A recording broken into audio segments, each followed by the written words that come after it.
Good evening, ladies and gentlemen. Welcome to the Umzansi Esports League Season 3, brought to you by Northern Gaming Africa. My name is Dr. Sid, and we are here with some of the hottest that is happening on the continent. Ladies and gentlemen, it is going to pop. Let's take a very, very quick look at our schedule for today.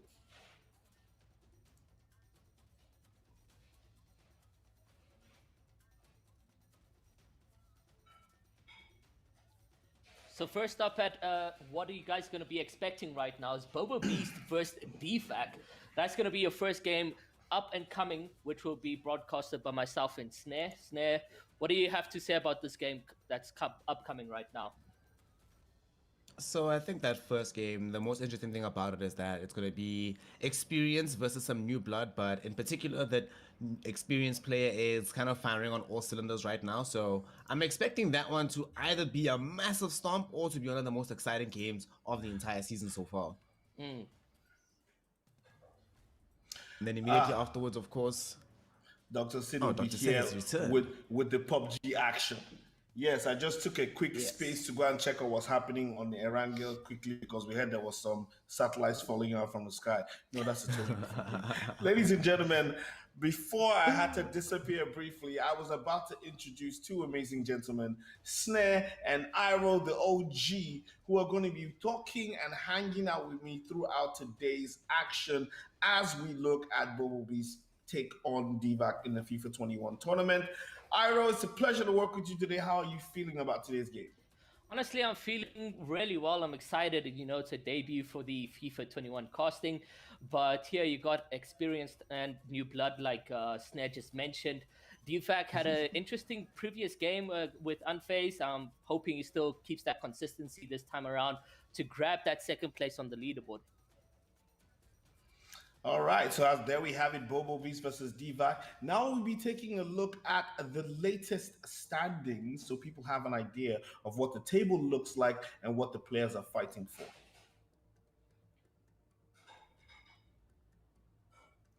So of course, as you say, Mr. Sid, one of the things about the standings is that given how things have played out, Deevak actually has an opportunity here today to get himself into tied with Mr. Beast Bianchi for maybe first place, depending on how he scores, how his performance is today in terms of points. However, the person that I think is going to be really thinking about this table and having it at the back of his mind is going to be Bobo Beast. Where he is right now, down bottom, he needs to try to claw his way out, because if he doesn't start scoring these points and soon, then towards the end of the season, he might find himself competing just to stay in the Umzansi League rather than competing to get himself into a playoff berth. So this game has massive ramifications for both players. For Bobo, if he loses this one, it becomes very difficult to stay in the league. But for Deevak, if he wins this one, it becomes a very high chance that he makes it to the playoffs.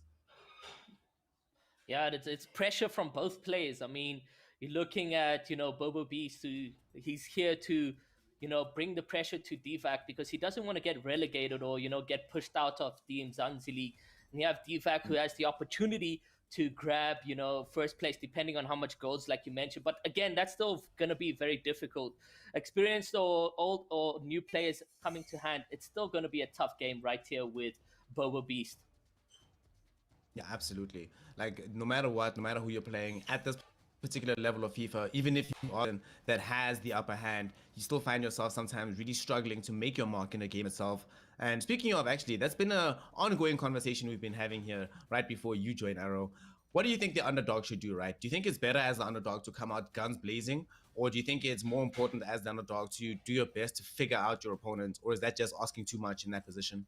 Honestly, as an underdog, you can come through with a lot of surprises, So for me, the first half of the first leg is go guns out blazing. Maybe your tactics are just slightly better to Deevak. And, maybe by some surprise, you're getting a cross in and you're getting a magic goal in, like we have seen in the past that has happened here. But honestly, guns out all blazing. Let's see what happens in the first half there. For yourself, what is your strategy if you Bobo Beast here? I've always been a big proponent of trying to figure out your opponent first. And the reason why I always believe that is because players at this level are so good. To the first leg, we'll talk about it in a second. Leg one, the first half, here we go. But these players are often so good that even if you do come out guns blazing and score 3 or 4 goals in the opening leg, it might not be enough. They come back and score 5 or 6 in the second one, and we've actually seen that happen in the Umzansi Esports League. So it's more important, I think, to have the tactical advantage than just having raw goals to start off with. Yeah. But you still need those goals to begin with. Definitely. Right? It's very difficult to win games without them. I mean, already putting pressure on the player right now. He's already into his box and playing. This looks like a perfect opportunity, but it's a hard touch and won't be able to get that cross in, however. Just slightly almost had the advantage over there. It was a little bit close, but he still managed to maintain his composure on the side of Bobo Beast. We've seen him that really evolve in his defensive play over the course of the league, despite being not necessarily the most favorable position on the table. One of the things I actually saw from Deevak the last week from him was Pele.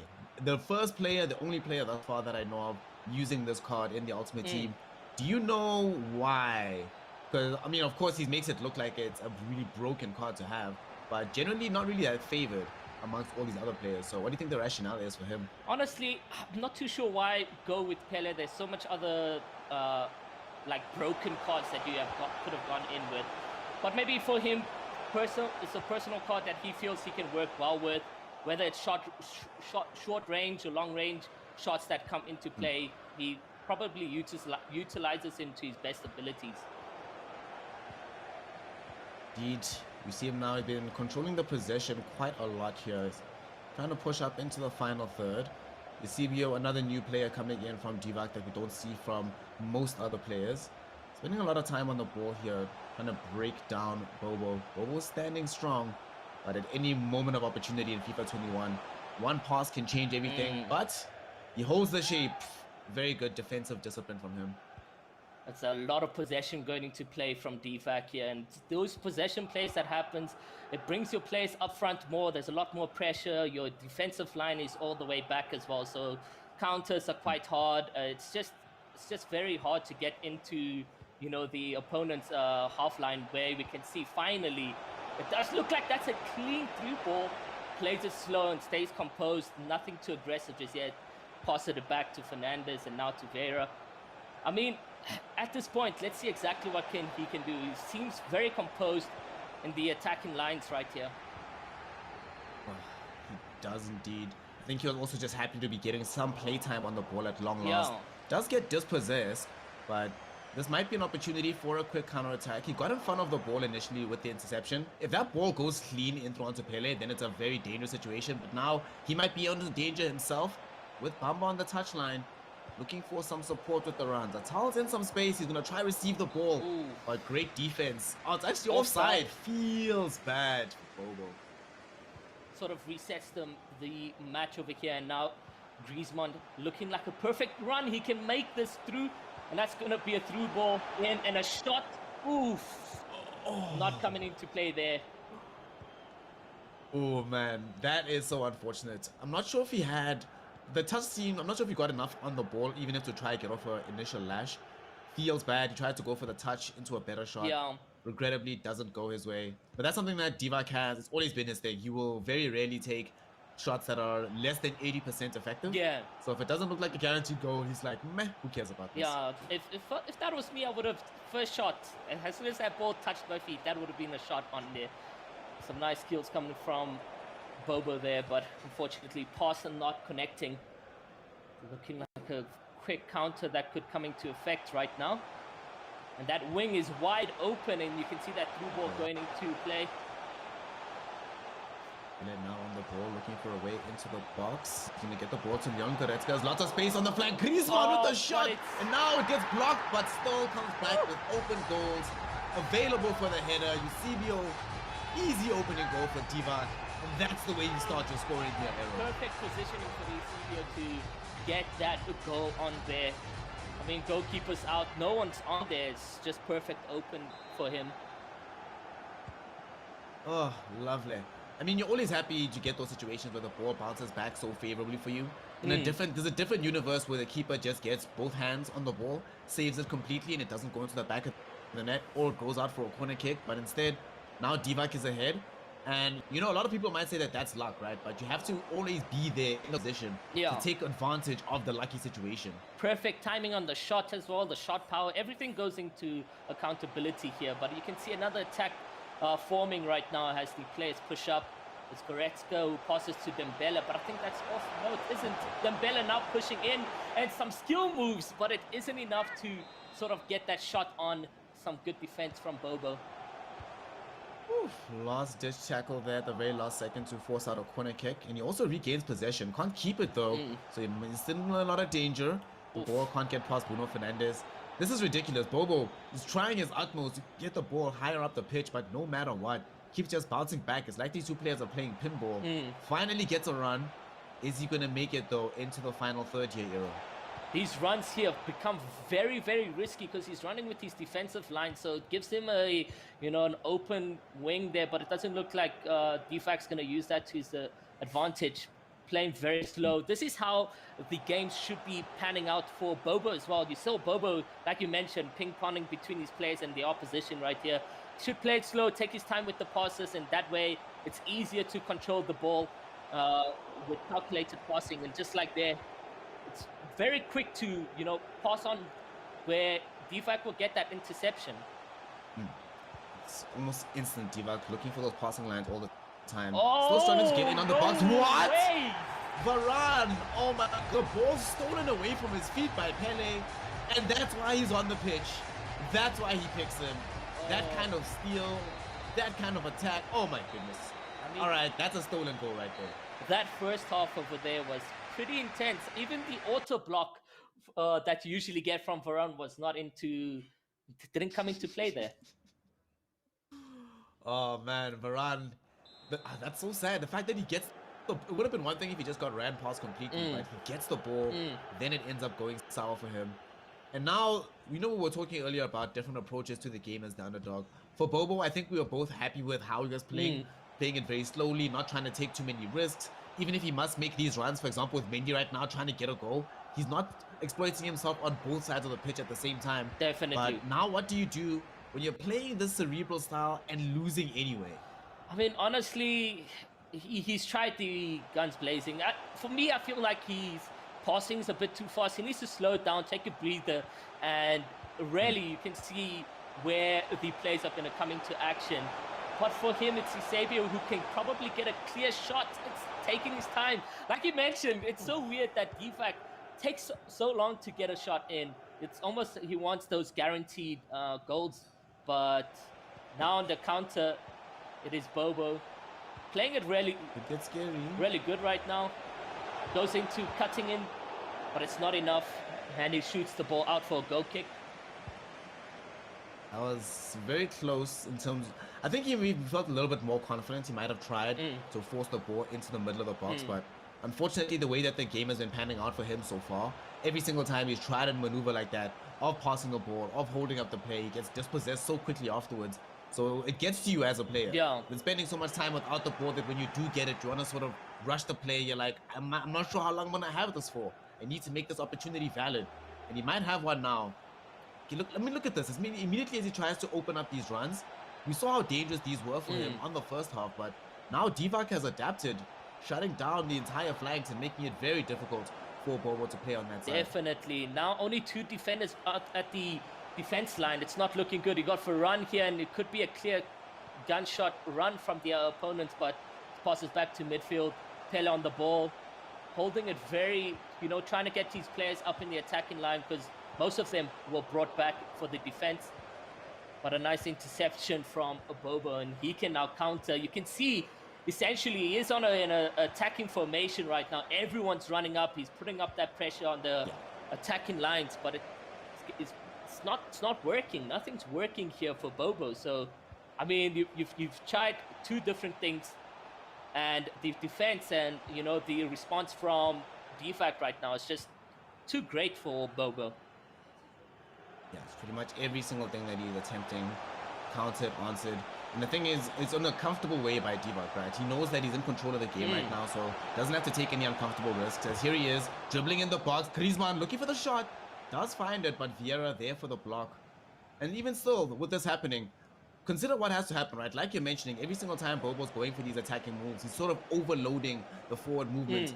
Deevak doesn't necessarily have to do the same, so he still has a lot of presence in back when the counter-attack comes, so it's quite difficult for Bobo to do anything. So Deevak can play so comfortably, play so slowly.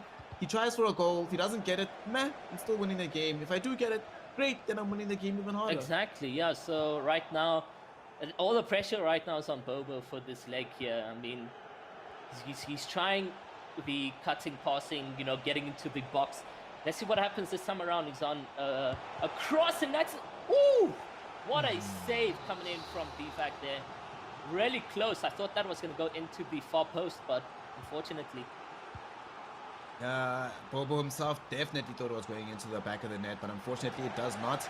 Corner kick doesn't necessarily go in his favor. Does earn a throw-in, so he's not out of play just yet. 18 minutes of regular time. Opportunities are available to try and find at least one goal back. We are playing on aggregate goals, so the opportunities are not completely over. Let's see what he can do with the time remaining. He's got the ball. Oh, this is playing slowly, like you said, but he's going on space. Atal inside the box. He goes in. The step over gets him the space into the back of the net. This time he will not be denied. Definitely, this is looking good for him. A little bit of pressure now on Deevak. You know, he's going to need to make some changes in the way he's been cut off there. So let's see what happens overall. But great goal and an answer from Bobo. You know, he's not letting a clean sheet going into the aggregate. So nonetheless, the you know, Deevak scored 2-0 in the first half. He can score 2-0 in the second half, in the first half of the second leg. Absolutely. I mean, there's no time in this game for him to score the second goal here. So still time.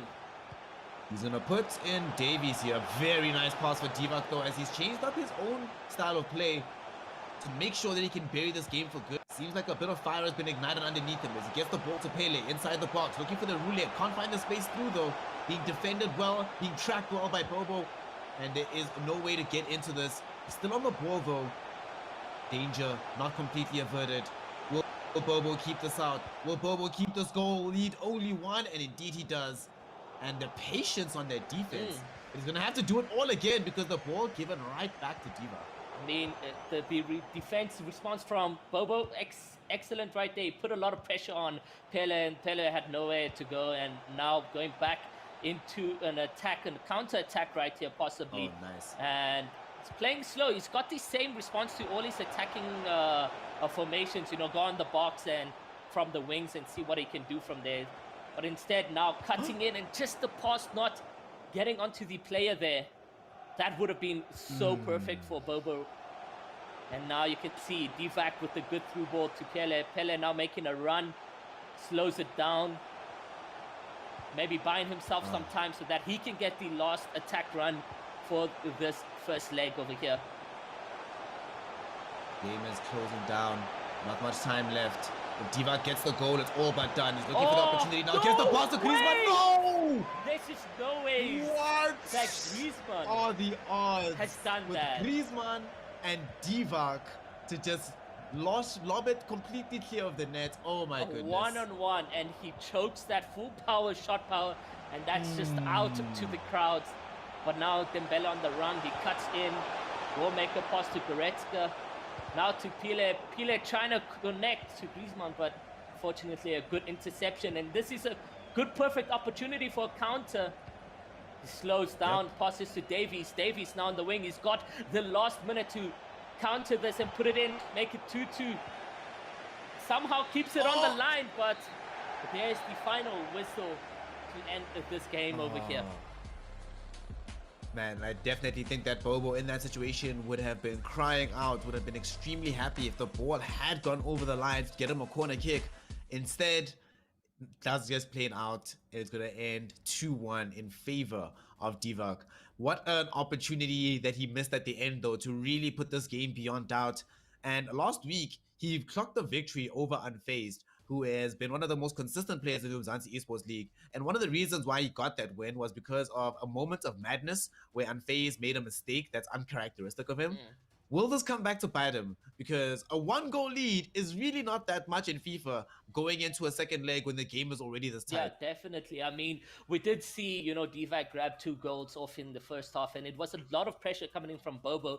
And now, sort of, will that pressure carry on into the second game that we about to watch right now is the question. So let's see what happens. It's 2-1 to, Bobo right now. So Bobo there's a lot of pressure for him. He doesn't want to, go down to a possible loss where he's in the bottom 2. So he's responding well in that second half. I'm looking to see this underdog come through.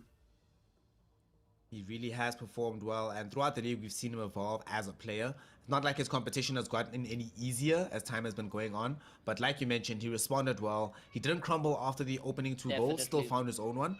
And I really think that one thing he did very well, right? The second goal that came against him came as a result of him still being very present in his interception play, but his man marking wasn't up to snuff. But since that, my goodness, Iro, is this man the second coming of like the defensive coach of PK or something? My goodness, at man marking or something. Else. Looking at like the goals, actually, if you think about it, it wasn't based on skill. I mean, all the goals that Deevak had gotten was a bounce off of the goalkeeper and a quick steal from a Varane over there, which by no means it takes some skill somewhat to get into those positions, but it's sort of luck, 50% luck, 50% skill. So that pressure and that constant attacking defensive from Bobo is sort of showing that he's in favor actually for the games that we're about to witness right now.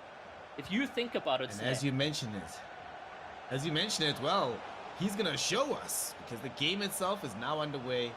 He was Bobo, and I do actually agree with you that given how it all shook down, he is actually more favored. I'd feel more comfortable against him, especially considering that he's the underdog, right? Yeah, people were expecting Deevak beat Unfazed 6-5 yesterday. The fact that Bobo's holding him 2-1 at the moment, you have a very good mental edge coming into this one. And now, with him on the ball, it already seems like he's taking an additional risk here. The defensive line, he's not just using Mendy for the overlapping runs, but he's moving the entire line itself up so he can try guarantee some goals. This is a very bold strategy. Will it pay off? What do you think, Aaron? I mean, he's cutting his defenders in and leaving himself very open. But yeah, I mean, look at his man marking. He's really good. He brings them back, and that's his ball possession right there. But here he needs to play it slow. Make sure that no interception can be made by Deevak. But still, pressure also from Deevak. He's bringing some players from mid to the defensive lines. But this is what I wanted from Bobo, slow passing, calculated passing, taking his time on each pass that is happening over here. He's bringing players back, looking left and right, seeing what he can do. And, I mean, this could possibly be it. Ooh. Oh. Geez, managing to cut that pass in. But still, a lot of pressure now on the player because all the players are in his first half line, and it's looking like he can make a cut through in. For this year, Pele on the ball, looking for a deep counter attack. He's really been struggling thus far to keep this passing clean, but finally getting a chance through. Eusebio looking for the dribbles. Airtight defense from Bobo thus far. Not being lured in to give up the man marking. He's like, a goal like what happened previously is not going to happen again. If you want to get a goal, you're going to have to dribble past me, and it's looking more and more difficult, although Pele tries for it. What a touch, but that's a penalty. Varane gets a yellow card in the process. Oh my gosh. That is very unlucky there. Let's see what goes into play. Dubrain with a good right. The low-driven shot to make it 1-0 in the second match. Very unfortunate yet again. For Bobo over there. Man, it's just not Bobo's day. It isn't. Those days where it's like, you're not doing anything wrong. You've made no mistakes, but you're going to lose the game anyway. Yeah, he's working really hard. He's trying to, break his defense line here. But just nothing for him is working. It's not his day. He can always come back stronger in the next match. But it is a 1-0 lead, and you can see Deevak with an open run. Those are the disadvantages you'll get, telling your defenders to make a run on attacking, is that you're very open on the wings. Yeah. Suddenly can be exploited in that direction, and Deevak obviously going to be the type of player to take advantage of those chances.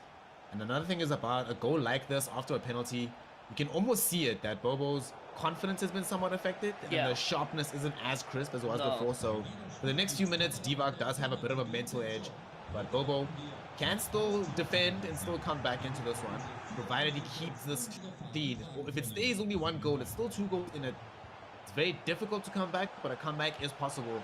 But at all costs, he has to get to halftime. If he gets to halftime and just clear his mind for a little bit, then he still has a chance. But if another goal goes through, then suddenly Deevak is just going to be smelling blood in the water and devour you from here on out. Although he does have to defend against a potential attack here, making it very difficult for Bobo to run forward though. Perfect through ball over there, and he gets the crossing. Oh, and a pass on to Bamba. Bamba with the shot, and that is a beautiful goal. Just talk about that counter, and like you mentioned, he got that attack on 100% perfect. Oh, he did it, Bobo Beast. He did it before halftime as well. This is so important for him. Now he can still go into the rest of this matchup thinking to himself, 1 goal brings us back into level pegging. He can score against me, I can score against him. That is so good for him. He's back. He's not going to be... I mean, already look at this. The man marking is back already. He's not going to be trying to run forward and overload the defense. Playing this very, very carefully. You love to see it, man. You always love to see the psychological differences that events in FIFA can make on the pitch. Definitely. But Deevak definitely wants the edge back with Eusebio in the box right now. He's in on space, gets the shot, but this time it's a good block. Goes out for a corner, no bounce back for a goal. No, and he brings it into his midline. Now into Mbappe, and this is a through ball, and that is a... Oh! That is a wonderful save from Edison. What? What a... I honestly thought that was a clean shot in, and it's an offside for the player Deevak there. But holy, let's talk about Edison's save over there.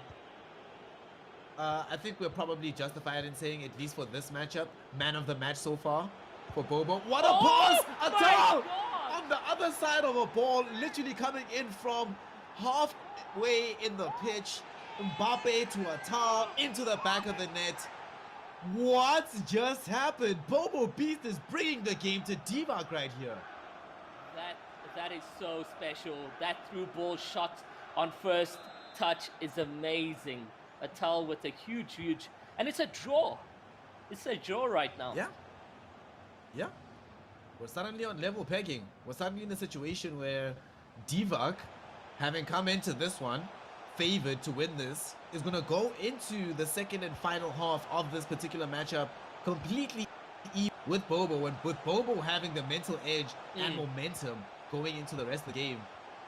You know, like I mentioned to you, Deevak scored 2 goals in the first half, and now you're looking at 2 goals from...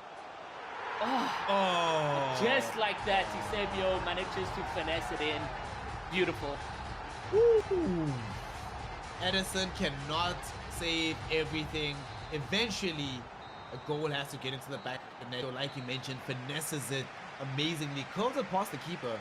And the way that he played that, Deevak, it sort of didn't really feel like it was really going to happen. And a lot of times, he actually been able to find himself in a little bit of space inside the box and just having defenders crowded around him. But this time around, he goes for a very un-Deevak style of play, right? He goes in, he says, you know what, this is not guaranteed to go in, but I have to take this because I'm not going to find myself in these shooting opportunities all that often. Definitely. And I need this goal. And suddenly he's back ahead. You know, he's hungry. He wants to go in for, you know, the win here. This will put him into a second position because the goal differences, I don't think it's going to match, you know, Beast over there. So that's not going to match the Beast. Nope. So he's going to go in for that second play position, and depending on what happens with the second half right here, that is going to be the outcome of the match. He's taking the lead. It's only a 1 goal difference though. We are seeing a very comfortable play from Bobo over here. The passing's been clean, everything's been juicy, and the shots and goal have been amazing. I mean, he has 2 shots on target and 2 goals, so he's going in for those 100% shots, and that's just a run from Mendy, but it's not gonna be happening there. One thing I've noticed that he's started doing in the second half is, on the second leg in particular, we'll talk about it in a second because he has a chance here. Bamba trying to get in on possession is try and pressure on the ball with midfielders so that there's time for the defender to track back and still be available on the defense. Been a very good play from Bobo. In fact, if not for that penalty, man, we'd be looking at a very different game right now. Definitely. We'd still be drawn up. Deevak, though, going to look for a second goal. Here, another one to double up the lead. Griezmann with the dribbles. Griezmann gets stopped again by Edison. Yet another corner kick in. Yet another. And these, cut through to mids and then pass into the box over here. It has been very well for Deevak right now. You can see he's putting a lot of pressure. He's got 2 players in the box. He passes down to Sebio. Sebio loses the ball, however. The man marking from Bobo is just too amazing. It puts in nowhere for him to cut through. You can't just get those shots in that we expect, FIFA players to do so. And it's a through ball. No, it isn't. He's now going in, playing it slow. His defensive line is staying back, however, this time around. Not that much attacking players for Bobo. There's a little bit of space here, though. Oh, Neymar can't get in on the ball. He's not out of the woods just yet, though, because Cancelo suddenly makes a surging run forward to reclaim possession. Keeping the ball in play here for Bobo. Needs to develop this slowly, like you said. Cannot afford to give up this possession. Every single touch has the opportunity to bring him back level. Atal can't get past this man and instead gets dispossessed. This might not be the chance. Deevak, at this point in time, it's sort of weird how the script has flipped, right? Where it's Deevak that's trying to force the ball forward as soon as he touches the ball, not knowing how much longer he'll have possession of it. While it's Bobo that's waiting patiently to absorb this pressure and then suddenly turn things back around. But Deevak has the chance now. Goretzka in the box on the other side of a pass from Dembele, but unfortunately for him, he stops to bring the ball back.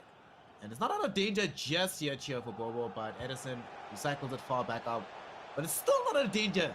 How is this possible? He's still playing offensively here from Deevak. Definitely. I mean, it's very scary to take those balls from the goalkeeper because you're not guaranteed to get a header onto a player.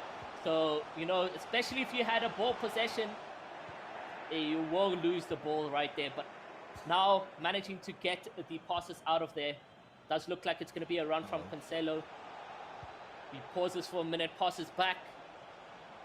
Oh, the pressure though as well from Deevak. He's responding well right now. Getting a player onto each of the passing right now, and it's not really open for Bobo right now. But running out like this means you can get an open pass. Will he manage to keep it on Neymar right now? He does so indeed. But the man on him, still ball possession for Bobo. Picking up some tips from the opponent here. Both players learning well from one another, adapting well to the time. Definitely. And one thing that's been interesting is seeing Deevak, how his own defense has adapted. He used to be protecting these running lanes much more, but adapted to make sure that he's like, you know what? Let's just intercept the ball, prevent him from making any progressive passes. And it might have prevented an earlier goal, but it does mean that he's not as well positioned to take advantage of these counter-attacking plays. Still though, for him, the important thing is game management. Can he game manage this out? But Neymar on the ball. Neymar gets possession, but forced off of it by Kevin De Bruyne, who might just have kept this game in winning territory for Deevak. What a tackle! What a there tackle. At the very end in the box. It was almost as if Bobo had the goal on, but no. Beautiful man marking, and that just is a bit heavy on the touch and will go out. Oof. Goal kick here. What do you think is going to happen? You think Deevak's grabbing this win? Oh, the way it's looking right now, it's looking like he should grab the win, but okay, so here's the thing, right? I'm conflicted. Part of me is saying, our main man Bobo here has just had such a rough day, despite how well he's played, that it's almost impossible that the universe won't allow him to win. But part of me is also like, at 91 minutes, somehow he's gonna get a penalty and then get an even draw here. I don't know. I don't know. I'm very conflicted. And another part of me, because Deevak beat unfazed, another part of me just wants Bobo to thump him 3 goals in the next 10 minutes. Let's go. Oh I'm my very God. I don't know what. Yeah, no. Anything's possible at this stage, but there's a couple players coming on the pitch. He's got that 10 minutes actually regular time to make a goal, and that's a crossing, but Edison goes in for the punch side to take that ball out, and this could be a counter. Is that going to be an assist punch dive? Because this ball is looking a little bit threatening. Unfortunately, there's not that many attacking players in with Bamba here. So, but now he has Messi on the pitch, on the ball, looking for a way in. This is it. Can he find the roll? Finally gets past the final man, but not really in clear on goal just yet. The man marking recovers very well from Deevak. Really, really well. I mean, the plays have switched a lot from Bobo. We usually used to see a lot more of his defenders running up. This time around, it's, you know, like you mentioned, he was alone there in the attacking lines, where if he had more pressure, especially being that there's like 5 minutes left of regular time, put all your plays up front, go in for the all attack formations, and it's 50-50 it. Whatever happens, happens. You can get counted, and, you know, Deevak takes another goal, or whatever the case may be, but it is a 50-50 situation in hopes that you win the game or draw and see what happens. Draw is not ideal, but damn sight better than a loss. These minutes ticking by. What can Bobo do here? Couple of touches left on the ball. He needs to claim it back though, because Deevak has it and now going to be very strongly incentivized to game manage here. If he scores or game manages, that's it. It's good enough for him. Gets the ball up to Davies. This is such a good place for him to be right now. Gets it to Essien. Can Essien keep this ball in favor of his team? Here we go. The pitch to pitch, flank to flank game management. This is going to be a certain victory for Deevak. Only 1 minute of added time. He's going to have the final say. Goes for an attack here. Doesn't end up going his way. But he still keep possession. Doesn't really matter. And that's going to be that. That's the game. It is done. Oh, wait. Still one more play for him. It could be a goal. I mean... He's still, oh my god, is this going to be at the corner now? Referee's like, cut it out. Cut it out. I mean, the plays from Deevak there was exceptional. He played a lot of passing towards the end, and within those 5 minutes, you just begging for the ball. You just wanting that ball to come to you. But Deevak said, no, I'm going to go from flag to flag, and it is a huge victory for Deevak over there. Amazing victory for Deevak. In that game, I was literally on the edge of my seat. There were some really amazing goals and some really awesome plays going on there. Snare, what was your highlight in this game today, my friend? I have two highlights. One was the missed goal from Deevak, which made the tie very exciting because things would have changed a lot if that goal goes in. And then the other was that magnificent goal from Bobo. The pass from Mbappe to Atal. That was... wow, the stuff of highlight reels. Like, if we don't see this played back-to-back on the Nodwin Gaming Twitter page, I'm going to riot. I'm going to quit. You will not see me here next week. Let's take a look at what the table looks like right now after this match.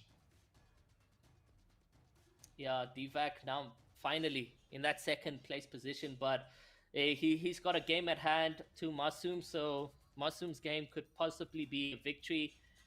Grabbing second, so it's gonna be a race between these two players. Snare.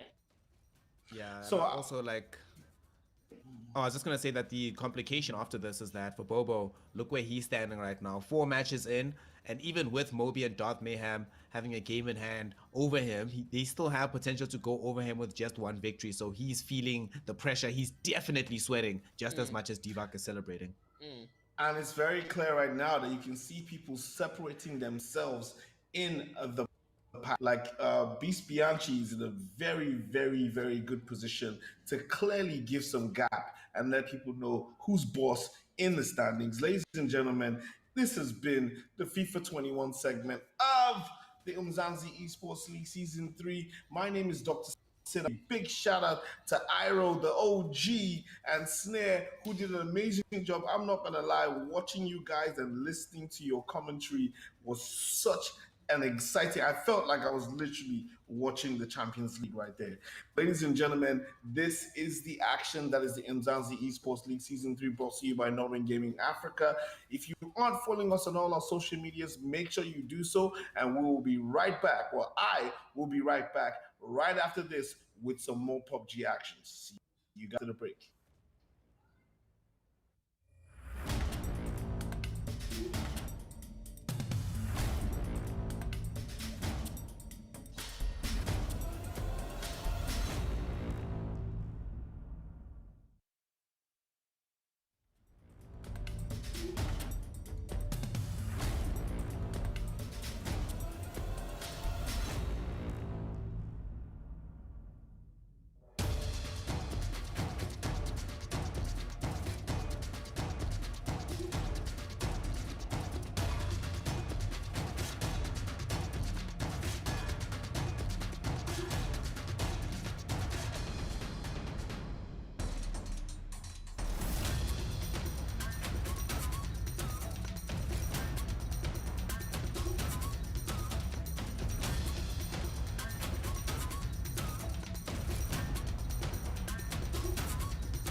Welcome back, ladies and gentlemen. My name is Dr. Sid here with Pachi and DK, and you are with us in the PUBG Mobile segment of the Umzansi Esports League season, brought to you by Nodwin Gaming. The action is ready and raring to go. We have seen the teams disappear, but first, before I talk and say anything, let us take a look at the schedule for today.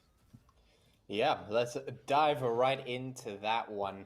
Of course, we've already been past that first FIFA 21 segment, so we're going to be heading into the PUBG, which is going to start with Erangel as per usual, which is, of course, the game coming up pretty soon. Then the one after that is, of course, going to be Sandhawk. And then, of course, we will finish the evening off with that spicy Miramar map. So the same format that we've been seeing over the last round. Yes, the same format that we have been seeing, and we have to talk about what the players are playing for because they have moved one step closer to the share of a $15,000 pool, of course, for PUBG Mobile, and $2,500 for FIFA, which makes a total of $17,500 for the season 3 of the Umzansi Esports League. This is big bucks, so you know that the players are ready. Now, just gonna say this. Today, let's take a look at the squads that are going to be playing today. As we know, this is a fresh round. The teams that have qualified for the next round, this is the next phase. DK, do you want to talk us through the teams as we see them? Yeah, we've got a very interesting lineup coming up with the teams that, of course, made it up into the second round. That being the players there from Gamers Unite Nations, also known as Gun. We've got the Immortalz, as well as the team from NFxUnique. We have the team coming in there from Not Gaming, as well as Rainbow Six Madagascar.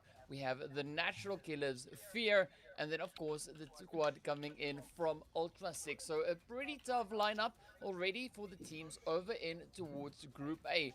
But it is going to be quite exciting to see what the teams are going to be doing in today's matches. As Group A, as we've mentioned already, are going to be going up against the teams from the Group B squad. That, of course, includes the teams there from G3 Temper, Undisputed AE, Scincerity Esports, Influence Rage Africa, the Drogons, the Comfy Cartel, BBC, as well as Young Thunder. So quite a spicy lineup that we have in store for today, and I'm very curious to see, of course, what the teams are going to be doing as they move on through. Of course, the additional teams we'll be seeing in the later matches are also then the teams there from Group C, which will be Zero Tolerance Skills, Slime 4KT, Lag Esports, Aphelion Apex, Black Clover, Bane Africa, Rainfall, as well as the Euphoric God. So really, you know, tough competition moving into this next round. So I'm really excited to see what the teams will be bringing as we move on through. And of course, this is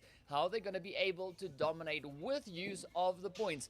If they land up in first place, it awards them 15 points. Second place awards them 12. Third, of course, awarding them 10 points. Fourth place awarding them 8. Fifth place awarding them 6.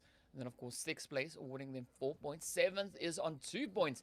And then if they place between 8th and 12th, that awards them 1, and 13th to 16th place doesn't award them anything. And of course, the ever important point, the kill point. They get 1 point per kill they are able to acquire in these matches. And of course, that is what could at times be the determining factor whether or not a team has enough points to move up onto the next phase. If they were able to bring in enough kills, that is where the money lies. So I just want to say this, the kill point, as you just mentioned, definitely proved to be the deciding factor in a lot of matches. We lost about, if I'm not mistaken, 6 teams went down at the earlier round. And I'm sure those teams would be kicking themselves in the teeth as to whether or not they could have done more to make it through to the next round. But this is the next phase of the tournament, and we're expecting tactics to switch up. Am I right, Pachi? Are players going to do things differently in this phase of the tournament? Yeah, I think that some of the rumors that we were hearing, like some of the things that we were seeing, especially from some of the bigger teams, was that they weren't really unleashing their entire potential. And I think that's fair enough to say. You obviously, you don't want to burn yourself out before you get into the later rounds. And I think some of the teams are very skilled enough to be able to easily get themselves into that safe spot and then move into the next round. That's what we've got here. We've got the teams that have certainly made that happen. The question is, to what extent? Because we know, for instance, that teams like G3, teams like Gun have traditionally been very strong teams. And in the previous round, we saw them perform very, very well. The question is, are they going to perform very, very well this time around? Are they going to be at the top of the leaderboard again? Or are we going to see somebody else step it up? I hope that is the case. I hope we do see some of these teams maybe jump out of the shadows, because I was seeing a couple of them here and there in the previous round. I saw a couple of names that I really didn't think would be making it up, actually doing some good work. So I really hope that we do see some tactics change, and we hope we do see other teams stepping it up. Well, personally, for me, I'm looking for more early engagements. That's what, hot drops and teams being taken out right from the get-go as soon as the airplane. Maybe even people being shot in the sky. Can you do that in PUBG? Shoot people out of the sky? I'm not sure you can do that. But ladies and gentlemen, it's the next phase. We're edging closer and closer to the final stages where players will actually start playing for big money. And the first map of today is, of course, Erangel. Group A, Group B, DK, who are we looking to start? Because I mean, it's all bets are off. It's a new setup. It doesn't really matter. I'm gonna leave you guys as you describe who you're looking out for. It is the first map of the day on Erangel, Umzansi Esports Season 3. This is the PUBG Mobile. DK Patchy, take it away. Yeah, thank you so much, Dr. Sid. And let's take a look and see. Of course, it is quite a question to ask. Who do we think is going to be the team to really stand out? Now, just to name a couple of teams that we did see doing quite well, aside from, of course, G3. I mean, teams like Undisputed AE, teams like Scincerity, teams like Influence Rage. We actually did see them do pretty well. So I'm wanting to see if they're going to step up. And I think this being, the first day to see that happen, the first day of this new round to see that happen, I'm really hoping that we do see something interesting. It's going to give us a good insight into what we might expect moving forward. Yeah, of course, the team's coming in on a clean slate for this round. So this is that opportunity, that potential angle for the teams to come in, finish, or rather start off this round, with a really strong running, get those points up, making things a little bit easier as they then move in towards those later phases. So definitely going to be keeping an eye to see what the teams do, as we now see our first zone popping all the way up on towards that the northwestern side, way up in the corner. A nice little bit of an aggressive zone shift, not really confident there, and that is making things quite exciting. Teams, of course, now have to try and compensate for that zone being so far up in towards that northwestern region. So definitely going to be looking to see how the teams are going to try and rotate through this one and where the potential aggression could be coming from. Yeah, and we talk about aggression quite a bit, and it's actually interesting to note that the levels of aggression needed are actually dynamic in a game like this. They sort of change depending on what's happening. Now, right now, of course, we do have No Brain sitting just up ahead there of the Gun team, trying to keep himself alive, but is going to be spotted out and immediately taken down and punished there by Aimbot.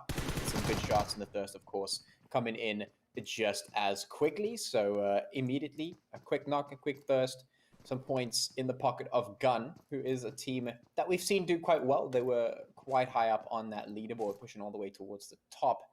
But yeah, I mean, with a zone like this that has moved so far away from the flight path, you would expect a little bit of more aggression to compensate for that. You've got to be able to be a bit more active on the map to compensate when things don't go your way. Earlier on, even in the previous seasons, we were talking a lot about, how to stay dynamic or how to be dynamic when you play this game, how important it is to be able to adapt like that. That's also something you've got to keep in mind in terms of when you're thinking about aggression. You also have to be adaptive when it comes to that. And, you have to somehow be able to make things happen when things don't go your way. You say, okay, this is the sort of game plan. This is the strategy we want to work with. We want to drop here. We want to try this, do that. But when things don't go your way, when the zone doesn't go your way, when there's teams too close, when you're sandwiched in, and there's very little room to maneuver, you got to be dynamic. You got to switch it up. You got to be able to change up your game plan on the fly. Yeah, it's going to be interesting to see how the teams adapt and adjust to what is going to be happening in this phase. Of course, all these teams have fought against each other in previous matches in the previous round, but now as we move in second round, fresh start, this is now where they have that opportunity to show if they're going to be bringing an extra additional layer of gameplay on top of what we saw come in that first round. This is where we look to see what the teams will do to represent themselves in the second round, looking to secure themselves a nice position when moving up in it towards those later phases. And of course, one of the ways to do that is to come out swinging right out of the gate. Now, we've seen that strategy come in from several teams as they show up pretty aggressively and making it a slight bit easier as we then get closer to the end of the round. They've put all the work in the beginning, and now I'm curious to see whether or not we'll see any of the other additional teams adopting a very similar approach. Yeah, hopefully we do. We'll just have to wait and see. Of course, all of these teams need to get themselves comfortable now with this new round. And one of the other things that happens when we progress like this, when we do knock some teams out, is that as the pool gets smaller, the competition gets much more difficult, and as the pool gets smaller, it just goes more and more and more difficult until, you know, we've got our final teams pushing into the finals and to that #1 spot. So I'm expecting things to be a little bit more difficult, a little bit more tough, and therefore see a lot more action. Straight off the bat, we've got King putting some good shots in across, and it looks like no brain, of course, finally going to be found out. The shots from King will get that knock on Kid in as well. The rest of the team actually moving up behind him. He's got to be careful here. They're going in for him for that recompense, that little bit of repayment for Grimes. We'll see if Rainbow Six Madagascar can make it happen, putting those shots in, but immediately taken down and punished. No chance, because well, there's no cover to utilize, and the shots are just absolutely flying straight off the bat. I like this pacing. Yeah, really nice, strong pace coming out of the gate here. And of course, now this is where we see the players from Fear looking to seal the deal for the side there of the players from Rainbow Six Madagascar, finding several hits straight on through. They have still a select few players in the running, but it doesn't seem like they'll be able to hold on to this one for the time being. Of course, Rainbow Six now being reduced down to only one remaining player as the players here from Fear acquire those 3 kills. Now they're going to be looking to set themselves up for this coming phase. But as we did see, of course, that zone has moved up quite a bit. And now, of course, we see Kara here from the side of Rainbow Six going for a bit of a rotation. Very similar to what we've seen in boss games over on towards Sanhok. Yeah. This is the long arm rotation, as it is a bit of a BBC maneuver, for instance. Really classic of them, not really classic of a lot of other teams who've only started to take on this style. But it's good to see that, you know, when the desperation sets in, at least they know how to reach in some of those lesser used strategies.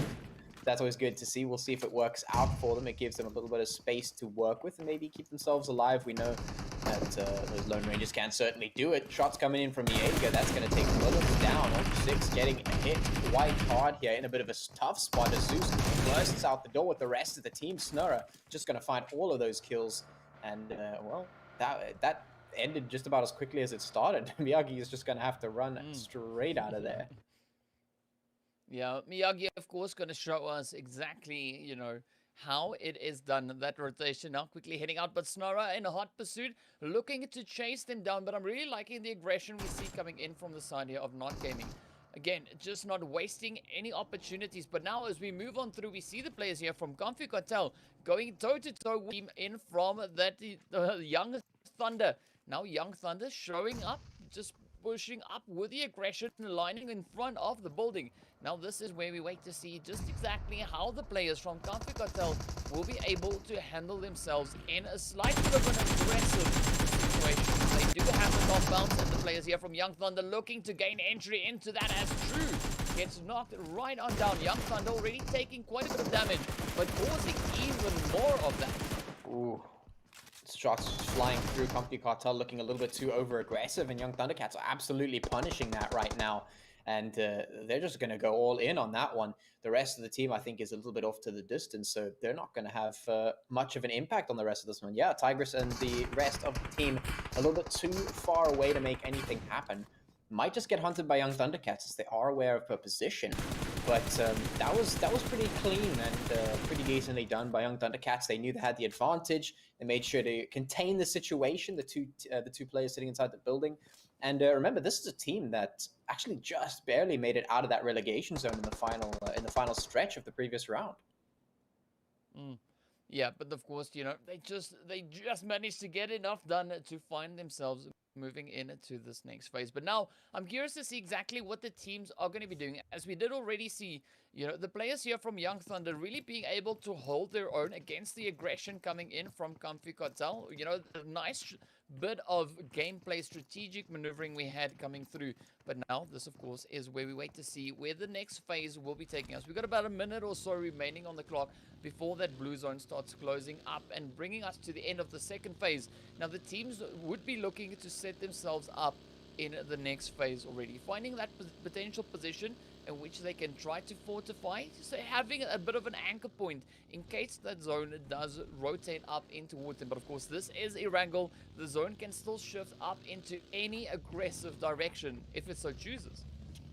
Yeah, it certainly can. One of the things that I noticed there is that it went all the way up to the top, to the northwest, which is not actually where we see it go all that often. Usually we see it a little bit lower than that, so I'll be surprised if we get a very extreme finish. We'll have a look and see.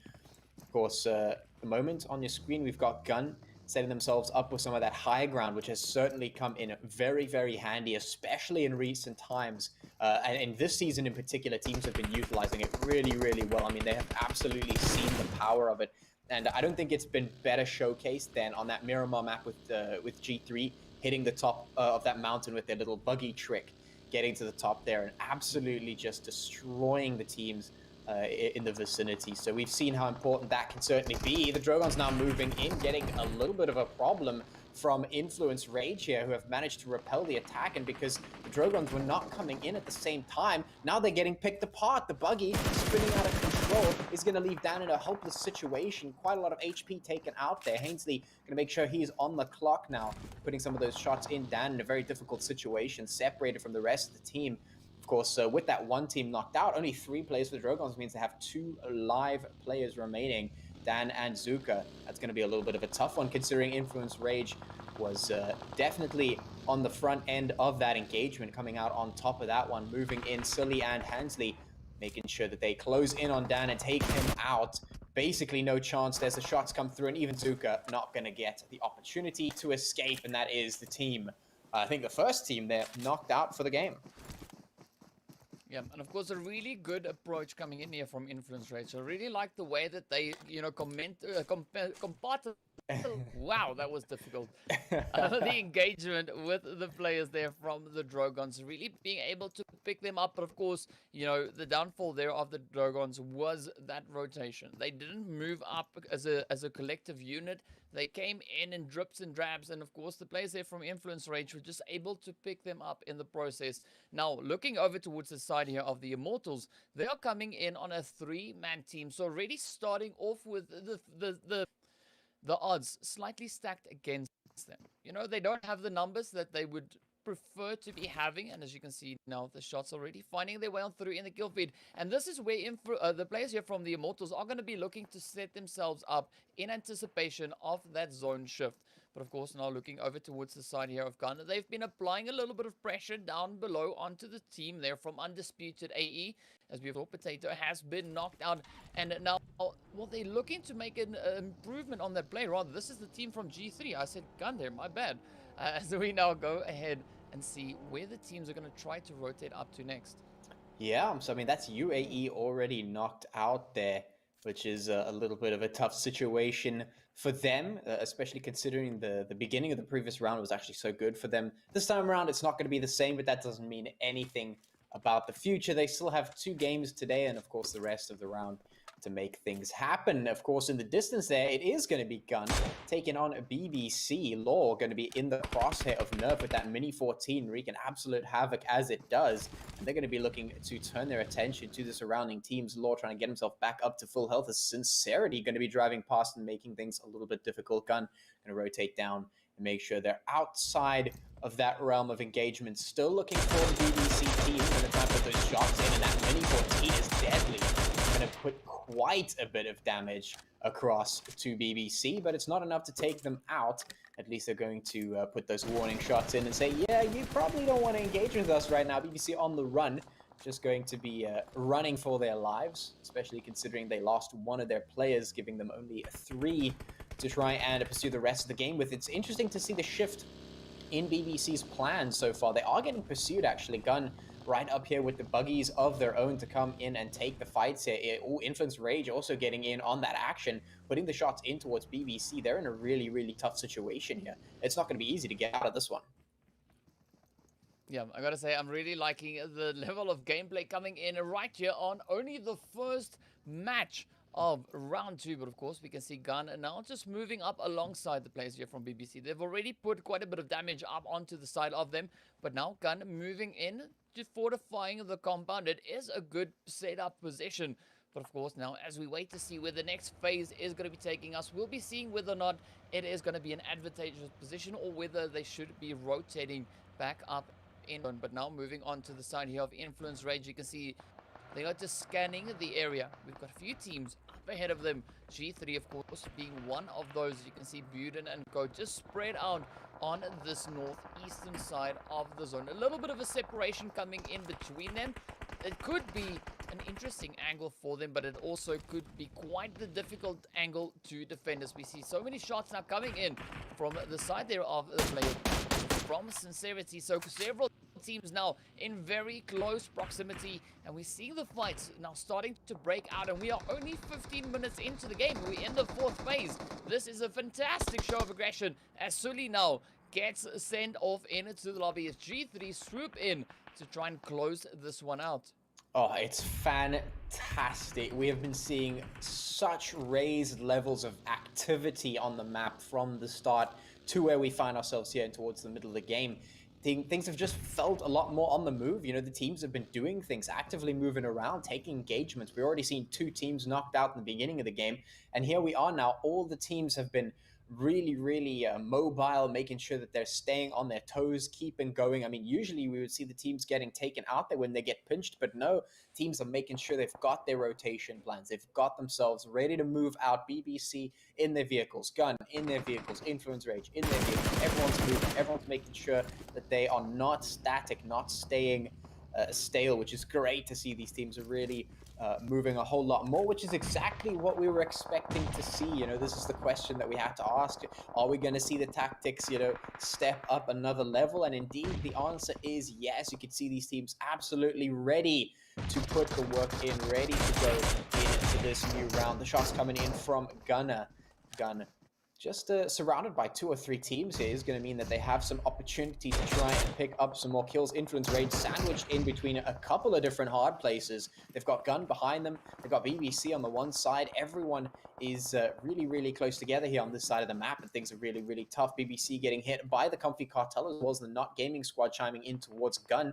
G3 seeing what they can see in the surrounding area. So everyone is looking to find those kills. Everyone is looking to get aggressive, and we're only in zone number 4. Yeah, and this is absolutely fantastic stuff. It's like the teams coming in to today's game, they've all just came in with such a beautiful mindset, stepping it up so considerably, looking, you know, in comparison to what we had coming in off of that first round. This is like, it's a whole set of new teams. Everyone is refreshed, pushing straight up in towards the action. And now we're looking to see whether or not the players here from Not Gaming will be able to build that momentum up as rounds. Now gets knocked out at the hand of Zeus. Of course, we have Plaza and Nerf still looking to make their own play, but now we see Yaga also facing quite a bit of a challenge as he gets knocked out. Nerf also taking quite a bit of damage there. Plaza looking to push in for that raise, and of course now Gun looking to secure their position up on towards this eastern side of the zone. We do have that blue zone starting to close on us, so the next phase should add an extra level of complexity to it as we see the players here from Not Gaming now swooping in onto the side of Gun, finding head off their head, just turning up the pressure. And of course now Aimbot trying to survive, but Zeus is looking to pick up those confirms. Aimbot now has quite a bit of pressure on his shoulders as Not Gaming steps up and claims the fight. Oh, that has been absolutely phenomenal, but now the third party is coming straight towards them. Zeus now looking to quickly try and pull off that res onto the side there of Macho and Snorra. Yaga just keeping that extra additional angle, but of course, so many teams in the vicinity. Things are going to be so challenging, and of course, for luck there from BBC, just holding that off angle on them as that zone now once again shift a little bit further towards the western side, moving up in towards that northwestern shift. Now, this is where things are going to get particularly difficult for the teams situated on this eastern side. They need to try and now relocate back up in towards the zone, but we still have 11 teams remaining. It is going to be an absolutely challenging mission for them if they want to try and pull that off safely. Yeah, is tough times ahead. I mean, we just saw teams like Gun get taken out there, Not Gaming stepping it up, one of the teams that we were having some question marks about to see where their true skill lies. We could see they could definitely put the work in, but you've got to be so careful when you try and take down a team like Gun. The third parties are inevitable at this stage, especially with teams like G3. And speaking of influence, Rage going hard at trying to take them out, and well, they're actually going to be quite successful. They've got a knock already in towards 6 guard there, so things are going to be pretty difficult for the rest of the team as that thirst, of course, inevitably comes through. The rest of G3 relegated down here towards this destroyed calf, which they have a little bit of cover, but look at those shots. Too many angles to worry about for Beard, and he's just going to get taken out immediately. Leave Shroom all by his lonesome, and that is the last dregs of G3 scrambling to stay alive. I mean, that we've never seen that. It's 10 teams still remaining. If they get taken out now, I mean, they're going out with a minuscule amount of points. These are all the other teams stepping up in such a huge way, keeping themselves alive. Look at this, the absolute pelt of bullets coming down all across the eastern side of the zone as all the teams up here in a line. Muffin getting taken out immediately. The shots just coming through all over the place. The aggression turned up to 11 right here in the first game. Respect putting the shots in there to keep Scincerity alive here as they defend their wizard tower with everything they've got. It is absolute mayhem here on the map today, but this is exactly the way we want to start this game out with. This is absolutely beautiful to see the team. Of course, now the players here from Unique looking to make a comeback, looking to bring that aggression onto the side of the players here, of course, from the Natural Killers, already managing to find 2 knocks straight on through. But this is where things are yet again going to be so challenging for these teams. Natural Killers and NFxUnique positioned down in the south, but there's of course another team, Fear, just positioned south of them. So we could see Fear now looking to sneak in behind them as FaZe is looking to put the damage, looking to put the hurt onto the side there of King, but fortunately for King, he managed to drop out and just reposition himself out of harm's way.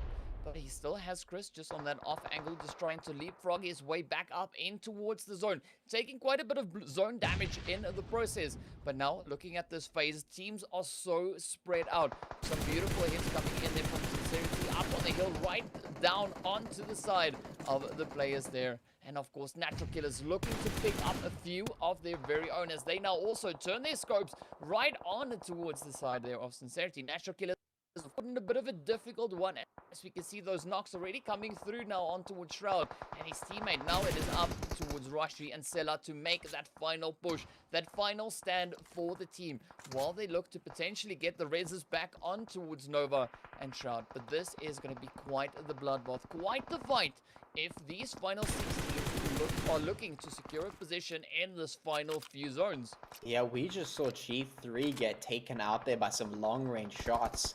Shroom just wiped off the board there. And now we've got 6 teams remaining, but these are the teams that have stepped it up here in game number 1. We've got teams like Immortalz, we've got teams like Scincerity, Natural Killers. Sorry, that's Young Thundercats. We've got NFxUnique, we've got Fear. I mean, look at these teams. I did not expect them to be stepping up towards that top 5 positions now. We've got the shots coming in from the Natural Killers, the team that we've been waiting to see step up. Let's see if they can go the rest of the distance, because they certainly have given us a good show so far here in this game. We're going to see if that continues, though. Rogue putting some shots in there, keeping Scincerity alive here, but can it be for much longer as the Young Thundercats coming in from the other side, immediately shooting into that bush. The bush will not stop the bullets, unfortunately. And, well, that is good by their respect. Going to be the last one, I think, remaining for Scincerity on that side. We've got the Natural Killers taking quite a bit of damage here. Lots of angles to watch and not enough cover to keep you safe from absolutely everything right there. 5 teams remaining as Scincerity gets taken out. Now it's just Fear, the Young Thundercats. We've got NFxUnique. And, oh, man. This has just been, what a crazy game. What a crazy game. The angles right now on this map are so many to watch out for, and just the cover is min. Yeah, I mean, this is, I gotta say, I am loving the show that being put up by these teams on this first map. I mean, absolutely phenomenal stuff. But now, as we look to see where the 7th phase will be taking us, it is going to be quite a bit of a challenge for these teams to make those rotations up. Seeing that we are fighting out in these open fields, there's almost no hard cover for them to utilize. And of course, that zone just making it so difficult, moving ever so slightly up on it towards the western front. The players here from Young Thunder already secured in that zone. But now we look to see what the players there, the teams from NFxUnique, Fear, and of course the side of the Immortalz are going to try and do. How they're going to play this one to make it up in towards that zone. Of course, Young Thunder now have quite a bit of a challenge up ahead. They now need to try and defend that zone with everything they've got. They've got quite a few players to go up against. There's of course 6 of them, 3 remaining teams opposing them, all looking to pick up that chicken dinner. All of them looking to secure those points and, of course, just catapult themselves up that leaderboard, starting off this round with absolute beautiful fashion. As you can see, of course, now Jeff tapping away, sealing the fate for the players from Fear. Chris now, of course, being eliminated. The Immortalz now taking quite a bit of damage there as Young Thunder, again, are looking to apply that pressure. Jeff now in turn gets knocked out. This is where Young Thunder could make the stand. They could make this play and of course just clear out the edge of the zone. As you can see now, of course, A-Bomb getting a few shots flying on over. Terry now looking to make that play, but here we go. Python staying true to his name, snaking his way on through, putting his team already now on 7 kills. Beautiful play, but he is the last opponent for the side of Young Thunder.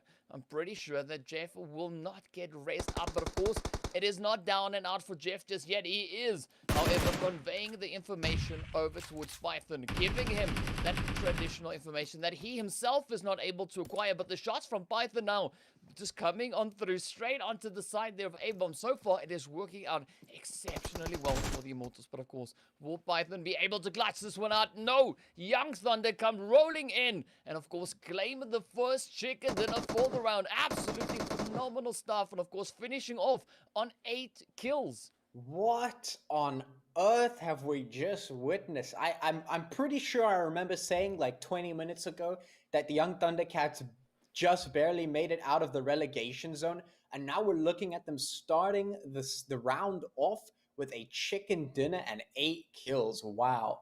I did not expect to be seeing that, to be completely honest with you, and I definitely did not expect these 3 teams to be up here. I mean, you know, I've been highlighting teams like NFxUnique, asking questions about, you know, are they going to be able to step up? Are they going to be able to find some momentum here? But there it is. I mean, they're coming in. They find the momentum. 3rd place for NFxUnique. Immortalz in 2nd. Young Thundercats taking that chicken for the first game of the evening. Man, oh man, that is exciting. We have definitely seen some strategies switched up here today. This is what you call turning the game on its head. As you did mention, Pachi, Young Thundercats barely made it in. Like they literally scrambled into the next this particular stage on the last day of gaming. And to see them come through and say, you know what, we're not doing the same thing again. We're going hard right from the beginning. That was an exciting. I was literally on the edge of my seats throughout that entire game. DK, you know what happened today? What just happened? What did we just witness?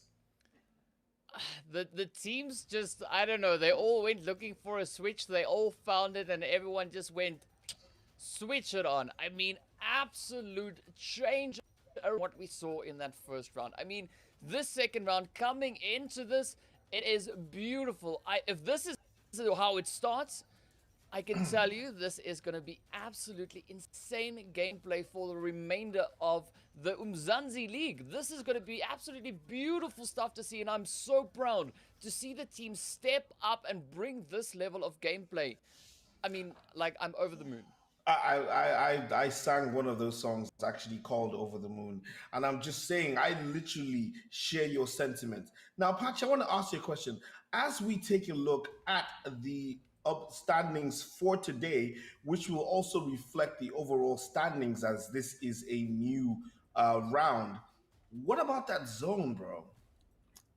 Yeah, that was definitely quite a difficult one. That initial rotation there that had to come up from a lot of those teams because of the first initial zone landing all the way to the top. It's something we do see from time to time where this game really just loves to throw a huge curveball, and then of course taking us into such a low cover area makes it all the more difficult. We had to see the teams on the rotate all the time. They were very active, but they were actually quite good at that. They were quite good at keeping on their toes as they needed to do. So it was really good to see that they were able to adapt, like I was talking about earlier in the game. It was good to see that they were able to keep moving when they needed to and just keep doing what they needed to do. It really is, a step up from what we saw in the previous round. And just like DK said, if this is how it starts, then the rest of the entire league is definitely promising us some big things now. Just, of course, to go into this one, MVP, it's Sneaks coming out of Scincerity, getting 4 kills with a damage of 570, surviving for 21 minutes and 40 seconds there. So, I mean, we've just seen performances from everyone all across the board. What I'm interested to see now is to see if we start seeing the teams, the traditional teams, start to step it up, because it would be absurd to me to not see them towards the top of the leaderboard. You know what's so funny? Looking at that table, we actually had Gun and G3 Temper on the bottom half of that table, which to me in itself is surprising. But there are still 2 games to go today and more games coming up for the rest of the weekend. We will be right back with more Umzansi Esports League Season 3, brought to you by Nordwing Gaming.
Ladies and gentlemen, my name is Dr. Sid, and I'm here with Patchy and DK as we are giving you the hottest action in the PUBG Mobile tournament. Ladies and gentlemen, it is looking great. Let's take a look at the schedule of what's happening for today. Yeah, of course, if you missed out on that one, we've just finished our Erangel map, which is map 1 for the PUBG Mobile segment here. So we're moving on. And it is, of course, going to be Sandhawk that we're going to be moving on to, which means lots more chaos, which is crazy to think about considering we had some serious action there on the first map. And generally speaking, we don't see it heat up so quickly.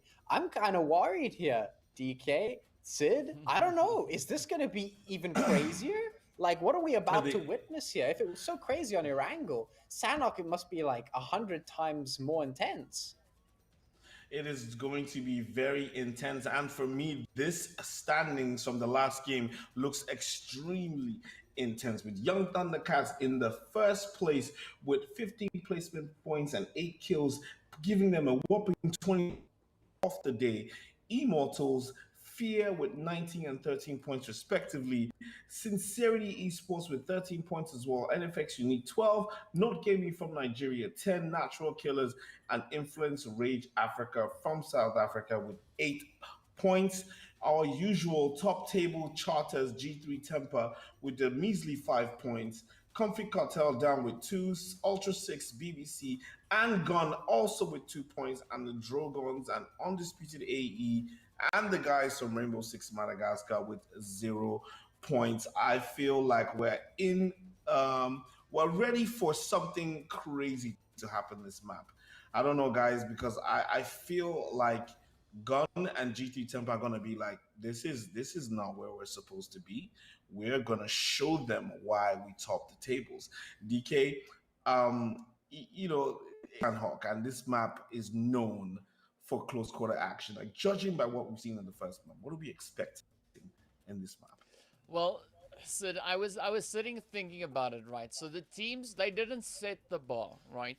They broke it. On Erangel, they stepped up, they broke it down and said, wherever you thought there could be a bar, we'll show you, we'll match it, and we'll go even further beyond that. So the standard has been set, right? The teams now need to deliver on that front. And of course, it's going to be so exciting as we move up in towards Sandhawk to see what the teams are going to bring. I mean, as Patchy said, what are we to expect? We just saw an absolutely insane start to the round, all right?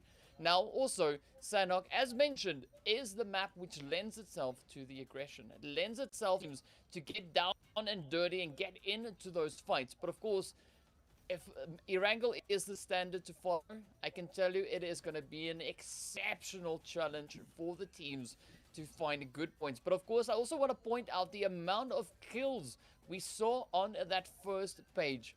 I mean, it was such a tough one. So many high kill counts that we had across the board, especially on the page 1. Absolutely phenomenal stuff. I'm so excited to see what Sandhawk will have in store for us. Well, as you said it, you called it. The plane is in the air and flying over Camp Alpha, going all the way to Camp Bravo. That is an interesting line. I'm going to leave people in the capable hands of the people who know the correct terminologies for the places on the map. It's Patchy, it's DK, it is the Umzansi Esports League Season 3, PUBG Mobile, and I'm Dr. Sid. See you guys. Thank you very much, Dr. Sid. We're going to head into map number 2 for this evening. It is, of course, none other than Sandhawk, and we're going to get some crazy action. We've already seen the flight path, as Dr. Sid called it out there, going in there from just above Camp Alpha to the northwest of that, all the way across towards Camp Bravo in the east coast. So a pretty decent line there and nothing too crazy. The teams will have some decent access to the map. Everything's going to be good for that. Of course, that zone going to head down slightly towards the northeast, so a couple of teams will have to get the rotates on. But I'm really interested. I'm kind of hesitant now. We saw an amazing performance in game number 1, and now I'm kind of scared that it's not going to happen again. I'm kind of scared that we're going to be going back to same old. Like, I don't want that to happen. I want us to keep going. Like, it's just like you said, DK. They've set the bar, and they need to perform to at least meet that standard again. I want to see more of what they gave us in game number 1. Well, just looking at how the teams have already dropped down in this, in this map, I'm already expecting quite a bit of aggression to be coming up from the teams.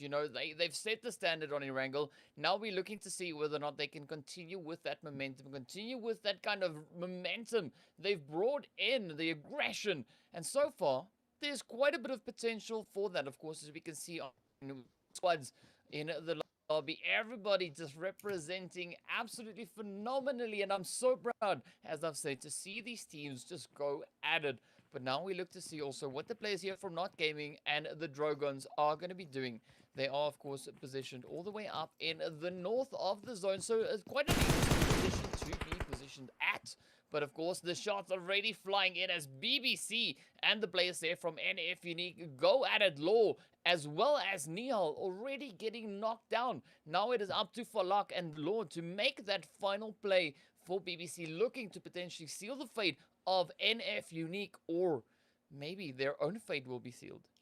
Yeah, I mean, this is good. We've seen some good early engagement, but we need to see that hammer driving the nail all the way home. BBC have either got to press the attack, or NFxUnique got to press the attack on this one. I want to see somebody get wiped out right here, right now. And speaking of, right here, right now is happening some more fights. It's Not Gaming, who were doing a pretty decent job in the previous game, looking to try and step it up a little bit more here in game number 2 of the evening.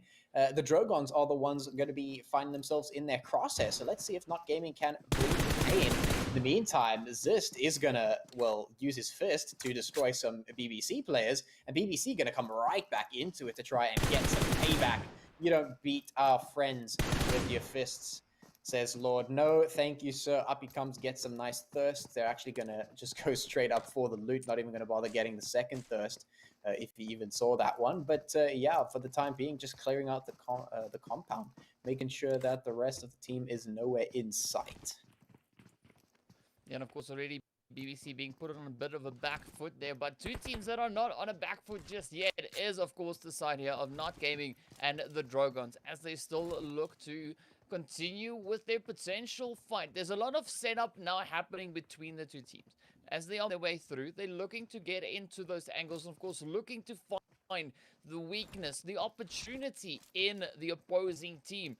So, of course, we did see a 9-kill game coming in from Not Gaming in the previous round. So, we're going to be looking to see whether or not they'll be bringing in yet another aggressive show of power as they progress on to Sanahawk here, looking to pick up the damage onto the side. But, of course, now we see the players here from G3 getting caught out as Rainbow Six Madagascar sends the herd on through.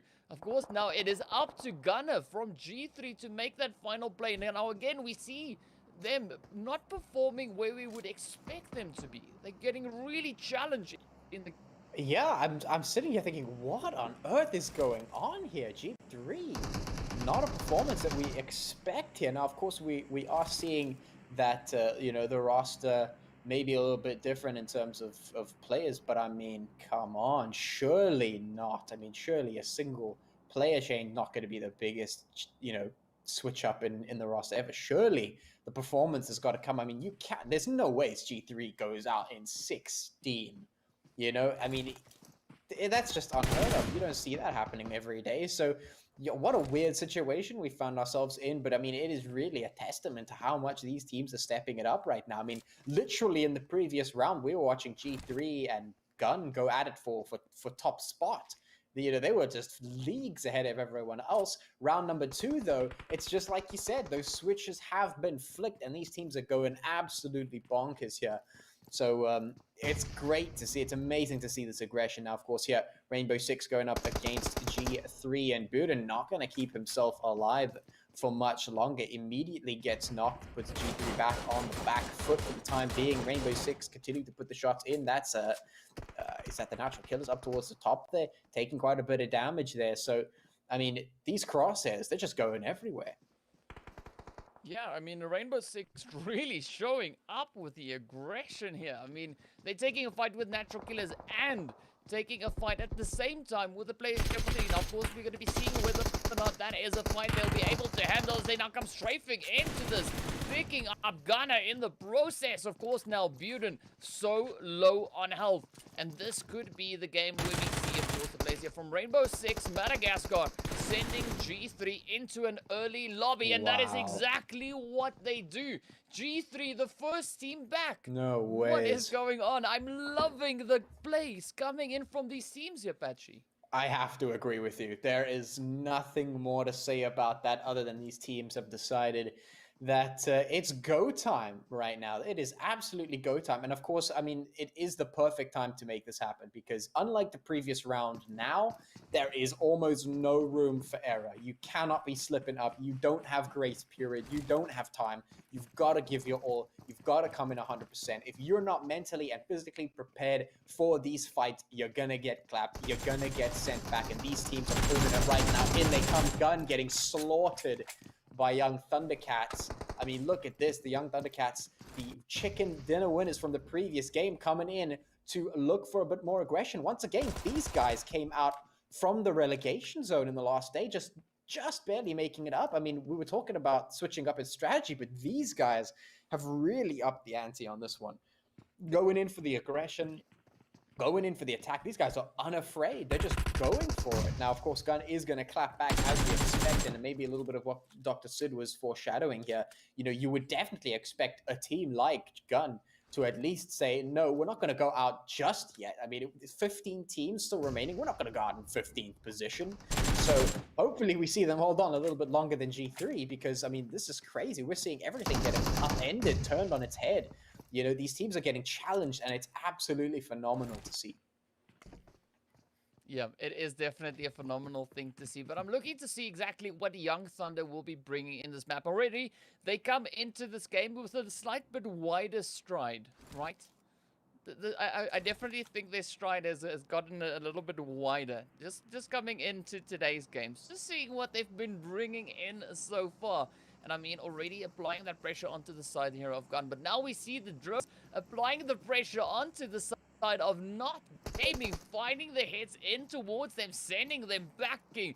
Beautiful plays, beautiful aggression coming in from the Drogons. But of course, Young Thunder and Gun still sitting here side by side. A little bit of a standoff, a little slight bit of a Mexican standoff even potentially, as both teams are waiting for that opening, waiting for the opportunity to bounce, waiting to strike.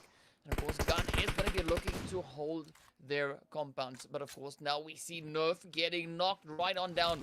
Plaza, now one of the remaining players there alongside Pounds. Or rather, it's, yeah, Pounds and Plaza looking to make that final play, the final stand for Gun. What a weird thing to say. 14 teams to the left, and I mean, Gun on their final stand. What's going on? Plaza trying to just absolutely take the shots in here. Tommy comes out, switches to the M4 to try and stay alive, and indeed gets those knocks. Now A-Bomb gonna have to come in and try and save the Young Thundercats here, who have been super aggressive, and they've been punished for it. I mean, you can't go aggressive forever and win it, and the shots are coming through, and it's Plaza absolutely nailing them, making sure that Gun live to see another zone. And indeed they will, as the zone is closing up, moving in it to number 2. But this is crazy. We're seeing top teams getting challenged here, and this is the way I like it. This is what I like to see. The status quo, toss that aside. Let's just see these teams go at it. Pure skill, pure aggression coming out here. It is right down to the sharpness of the trigger and the sharpness of the mind here. These teams are just going up against one another. Now, of course, we've got some teams moving in from the west there. BBC, the company Cartel, and Scincerity moving in, as well as the Immortalz from that side. We have Ultra 6 down there in the south near Camp Charlie. We've got Fear up towards the northwest. A couple of teams coming in that direction as well. And we can already see Scincerity looking for a couple of engagements here. They're finding the high ground, as one should do. We've been seeing that get leveraged quite a bit here. Squeak looking in towards BBC, potentially waiting for them to push on up. Muffin coming in towards the Cartel, though. Third parties could be huge in this one. The teams are very close. Scincerity, they're in a good position. They could come down on this like a bit of a hawk from the top. Yeah, it is going to be a very interesting run to see exactly what the players here from Comfy Cartel are going to be doing. I mean, they can't sit comfortably and just wait for that aggression. We're already now seeing them starting to position themselves in anticipation of that move coming in from Scincerity. So Scincerity now, of course, just making sure that it is clear down below as the players here from Cartel now use the opportunity to quickly rush into a more fortified position. But now as we jump back on to the players here from Rainbow Six Madagascar, they're already sitting on 5 kills. Now they're looking to potentially pick up a few more with the addition of the players there from Influence Rage moving in towards that eastern position. So quite a bit of potential here, looking of course to see whether or not that would be the case. But I gotta give it to Gun, they held their own exceptionally well, and of course reminding the players from Young Thunder why we did see Gun play positioning so strong on that leaderboard coming off the back of the previous round. But now here we go, Influence getting caught out in the open as Rainbow Six has something to prove, and they are really bringing it again now in this match. Oh man, it just feels like everyone's got something to prove here. Everyone's just putting these shots in Influence Rage, those long distance shots, making sure they go through the stone, but continue to do that back in towards Influence. I mean, this is crazy. These teams have just really been on another level today. The performance really clean.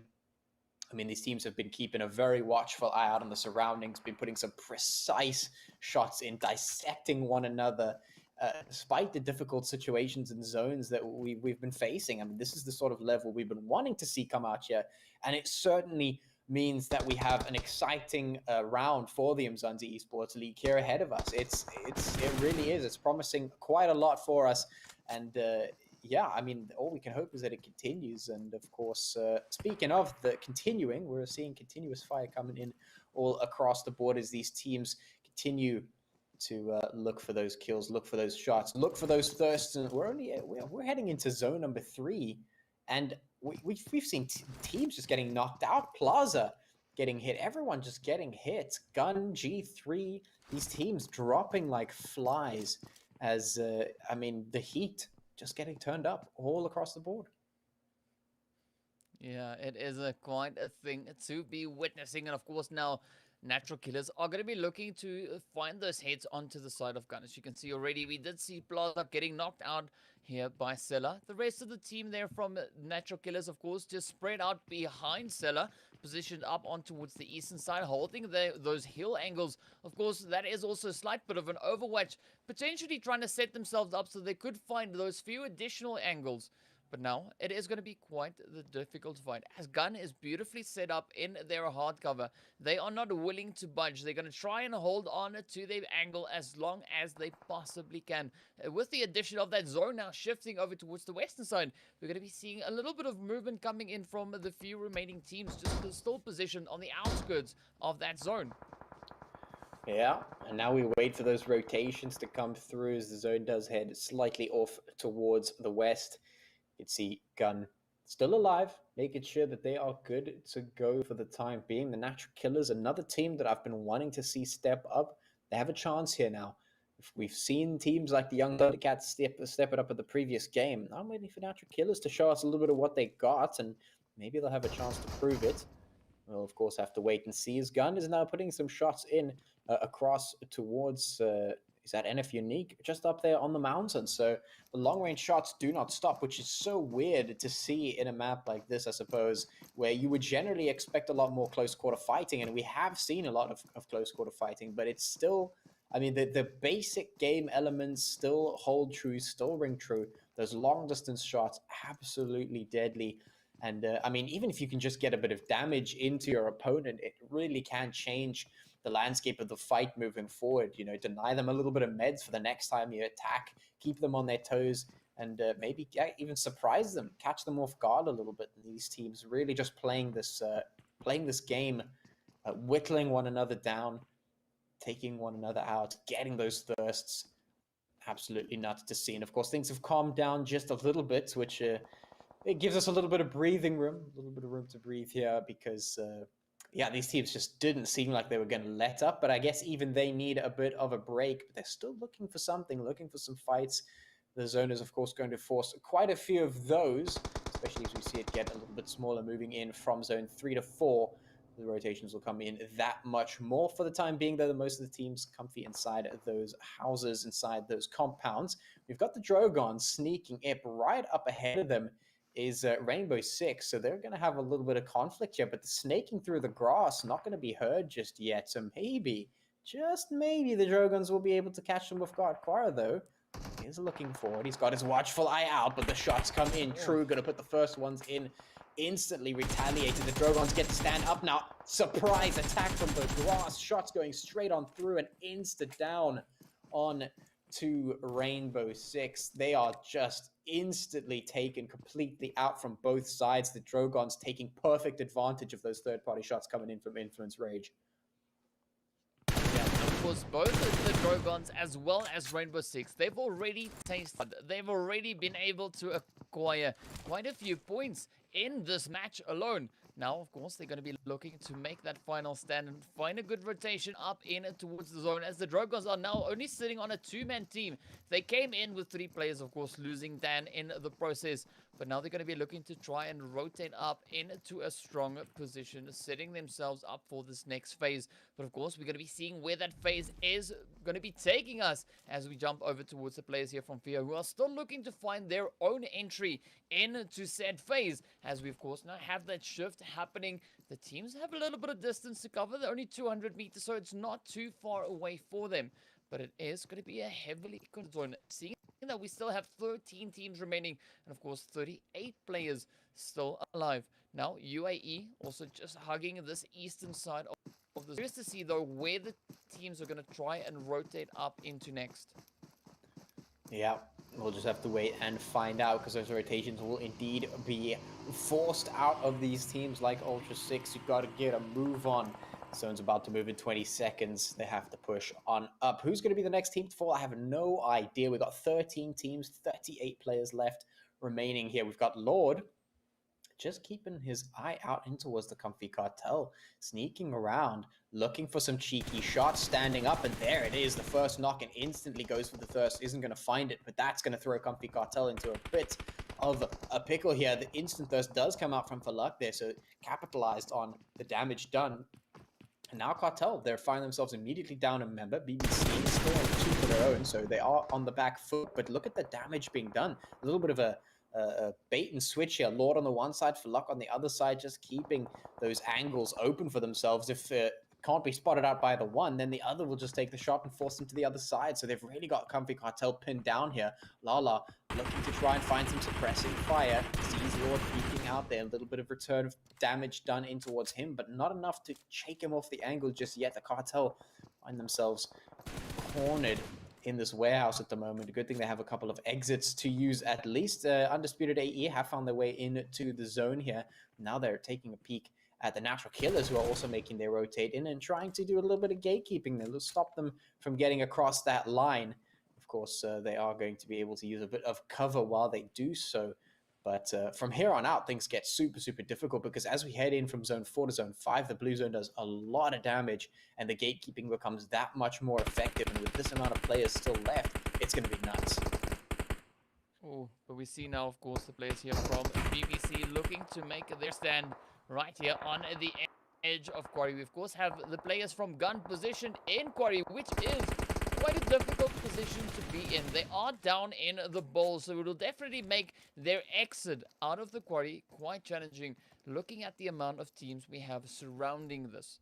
Right, so definitely going to be looking to see how Gun will be able to get out of this, as we have the players from UAE, of course, just positioned over down towards that southern side, with the addition of course, the players from Cartel as well as BBC right alongside them. Definitely expecting this to be quite challenging, but of course, be looking to find those additional points. Beautiful split that we see coming in there from Lord and Falak, but with Gun down below, this could be where Lord picks up a few more if he plays this right. But also, it's going to be so challenging because he has Cartel there. So if he gets up, I'm hoping he gets up in such a way that, you know, Cartel doesn't spot him out just yet. But now looking at the spread of the teams up ahead, it is going to be such a challenging play to make, because we've got Scincerity, we've got the players from Ultra 6, and also now we have Influence Rage looking to improve their position as they push a little bit further up in towards that zone. Yeah, pressure coming in more and more as the zone poised to move on once again, and the Drogons find themselves in behind a rock. not much to come to utilize, and in fact, Muffin going to be finding some very clean shots in towards Nero. That, I mean, that's just going to be done and dusted. I don't think the Drogons can make this one happen instantly. Stop in the zone, trying to do some return fire, but immediately getting shut down. Muffin just taking them straight on out. Now they are looking for a little bit of return fire. UAE here on the prowl, on the hunt, in towards a bunch of different teams in the surrounding area. Lots of damage being done. Sincerity need to make that rotate. The Immortalz also pinned down behind that rock. Things a little bit tough for them. Everyone's got to get across that line, but everyone knows that if they're going to be the first team to try it, they're going to get immediately taken out. So they've got to battle one another first. Up comes Sincerity, looking for the fight. Immortalz getting taken down. There goes Darkness. Now the rest of the team is at hand. Everyone has to move on in. Sincerity trying to push through. Can they find the rest of the team? Muffin goes down as they come on up. Rainbow Six, or Ultra Six, should I say, sorry, moving up this side of the mountain, putting the absolute shots in it, and Sincerity not being able to find what they're looking for. That blue zone coming in, doing so much damage there, and they are just going to get wiped out bit by bit. 10 teams remaining here. Lynx finding himself on the back foot as Fear right up ahead of them, pushing through. We've got Undisputed AE taking up residence here, but they're also outside the blue zone. They need to make a move. They need to make it quick, putting some shots in here. Matrix trying to find some kills, and there goes Lynx jump shotting with the rest of the team to try and make it happen, but instantly punished right across the map. UAE Matrix just making it happen. It is absolute chaos in the ranks as the fighting goes all this way and that. The third parties come through, the kills come through, and the team numbers just dropping one by one. 8 teams remaining now, 20 players left. Been showing it to be quite a difficult zone, especially now the players there from Gun. As I mentioned, they're going to have a difficult rotation out of that bowl up in towards the quarry region. As we can see now, they're being reduced down to pounds, but of course quite still a bit of opposition remaining up ahead of them, as we see Matrix now focusing onto the side there of the players, trying to pick up a few more heads, as we see, of course, the players from 6 up on the hill. The shots finding their way on through. Now Cartel facing a bit of a challenging position up against the side of BBC. The hits flying in one after the other. And of course, now we have been reduced down to only 5 teams, as the hits now come flying on through onto the side of Gun. Matrix getting a full wipe onto the side of the Gun team. But of course, now Influence Rage catching out Matrix in the open, punishing him for that position. Potato now up on the hill, just up ahead, looking to avenge Matrix for those hits. But this is where things are going to get so tough, as we see the final 2 teams remaining now, both sitting on towards this western side, but UAE just capitalizing on their high ground position. Of course, Influence getting caught in a bit of a difficult angle there, as they need to try and make that play from the warehouse. Well, they could actually try and sneak all the way around, but UAE is going to make it so difficult for them. They are not going to be able to get through this one easily, as we can see, of course, Mercury looking to hold that angle just up ahead. Ainsley also now looking to secure a position, but of course, now it is up to Sleepy, Ainsley, and Sully to make the final stand for Influence Range and potentially grab that control in the hands there of UAE. But UAE is going to bring their all. They're going to bring their A-game, as they've already been able to secure 8 kills. Now with the blue zone starting to close on up, this is where Influence Rage is put on a bit of a back foot, as they now rush up into a zone. Ainsley gets demolished, and now it is up to Sully to make that stand. But here we go. Potato steps on up, comes right onto the edge of the smoke, looking for the hit markers, looking for the damage, and of course looking to secure a chicken dinner. But here we go, the final rush, and of course down goes the side from the players of Influence Rage. UAE coming in with a beautiful play, finishing off on 12 kills alongside that chicken dinner. Man, oh man, it is once again a different team that steps it up this time around. It's UAE, Undisputed AE, taking a chicken with some phenomenal kills going through there. I mean, 9 kills. Oh, actually, no, that's more. That's like 12 kills coming through. That's nuts, man. I mean, these teams have really been stepping it up all across the board. And I mean, the fact that we're not seeing repeated chickens or repeated top placements means that everyone has really been shifting it into the next gear, shifting it into a higher gear. Everyone is coming to play absolutely insane coming out of these teams. And I'm excited for the third map, really, because Miramar is a little bit more tried and true for these teams, especially a team like G3. And I mean, we would expect them to at least step it up here and place top 3 on a map that's traditionally one of their strong points. But at this stage of the game, I have no idea if that's even going to be the case. I like the level of unpredictability in this round. You know, we can't tell who's doing what, who's gonna be where. I mean, if anybody predicted, you would have definitely lost your bets. Ladies and gentlemen, let's take a look at the standings for the last match. Yeah, of course, Undisputed AE taking that chicken and getting 12 kills in the pocket doesn't mean they're going to find themselves in number 1 spot with 27 points. Influence Rage, second place with 19 points. Ultra 6 in third with 16. Gamers United Nations in fourth with 14. NFxUnique coming in fifth place with 11 points. Rainbow Six Madagascar on 6 with 9. BBC and the Drogons with 7 points each, coming in 7 and 8 respectively.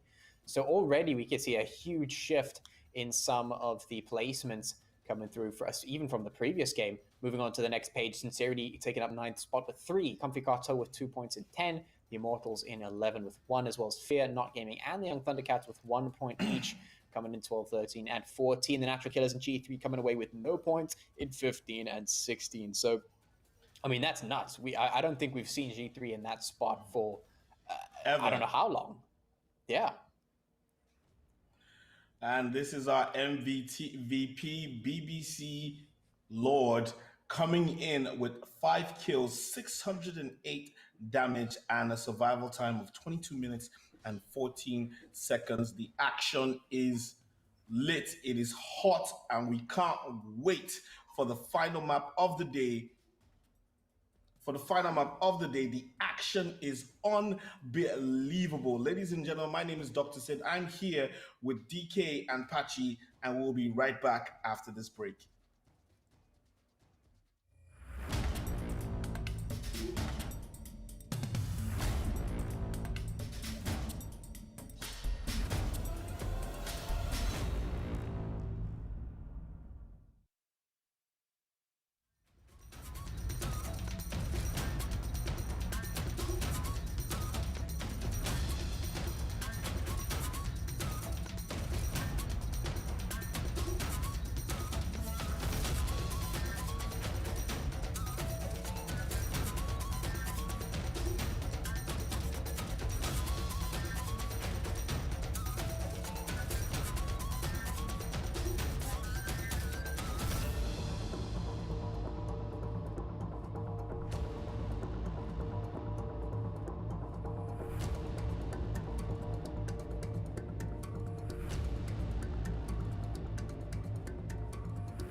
Ladies and gentlemen, it is action supreme, action pure, fun and games in the studio. We are having so much fun today. The action has been amazing.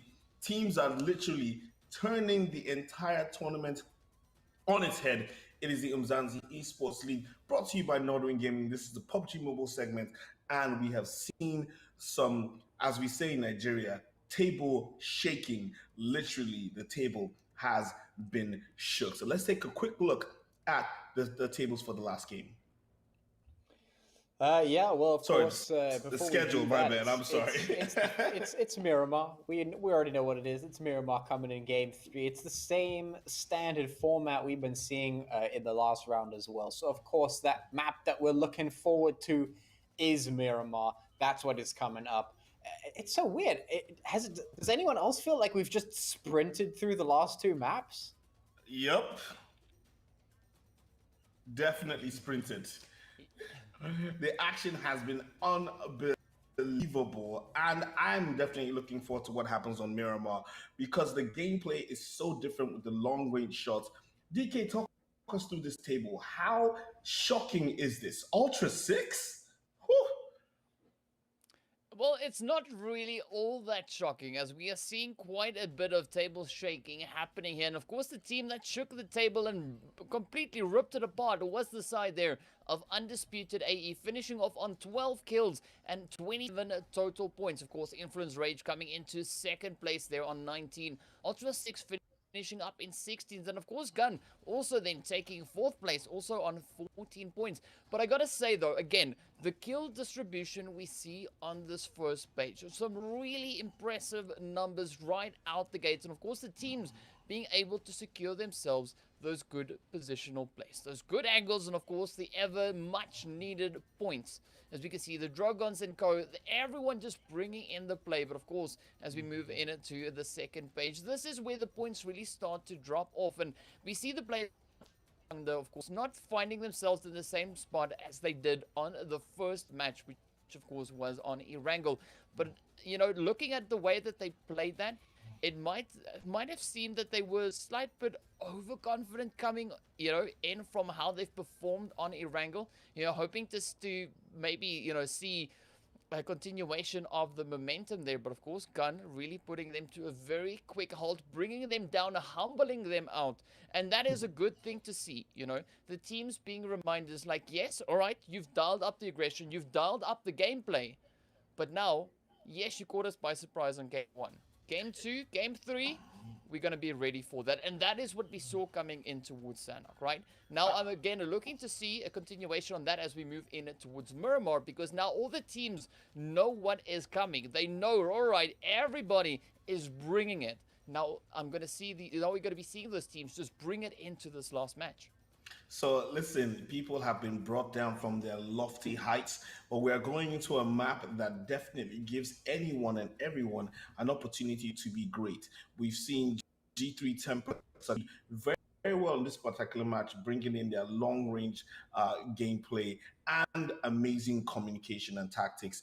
But today has been just amazingly different from what we've seen in the past round. So I can't even make any predictions. I'm going to leave it to my man Patchy as we get ready to fly over Miramar. I'm going to leave everybody in the very capable hands of Patchy and DK because they're going to be taking you through the action that is Miramar in the PUBG Mobile tournament.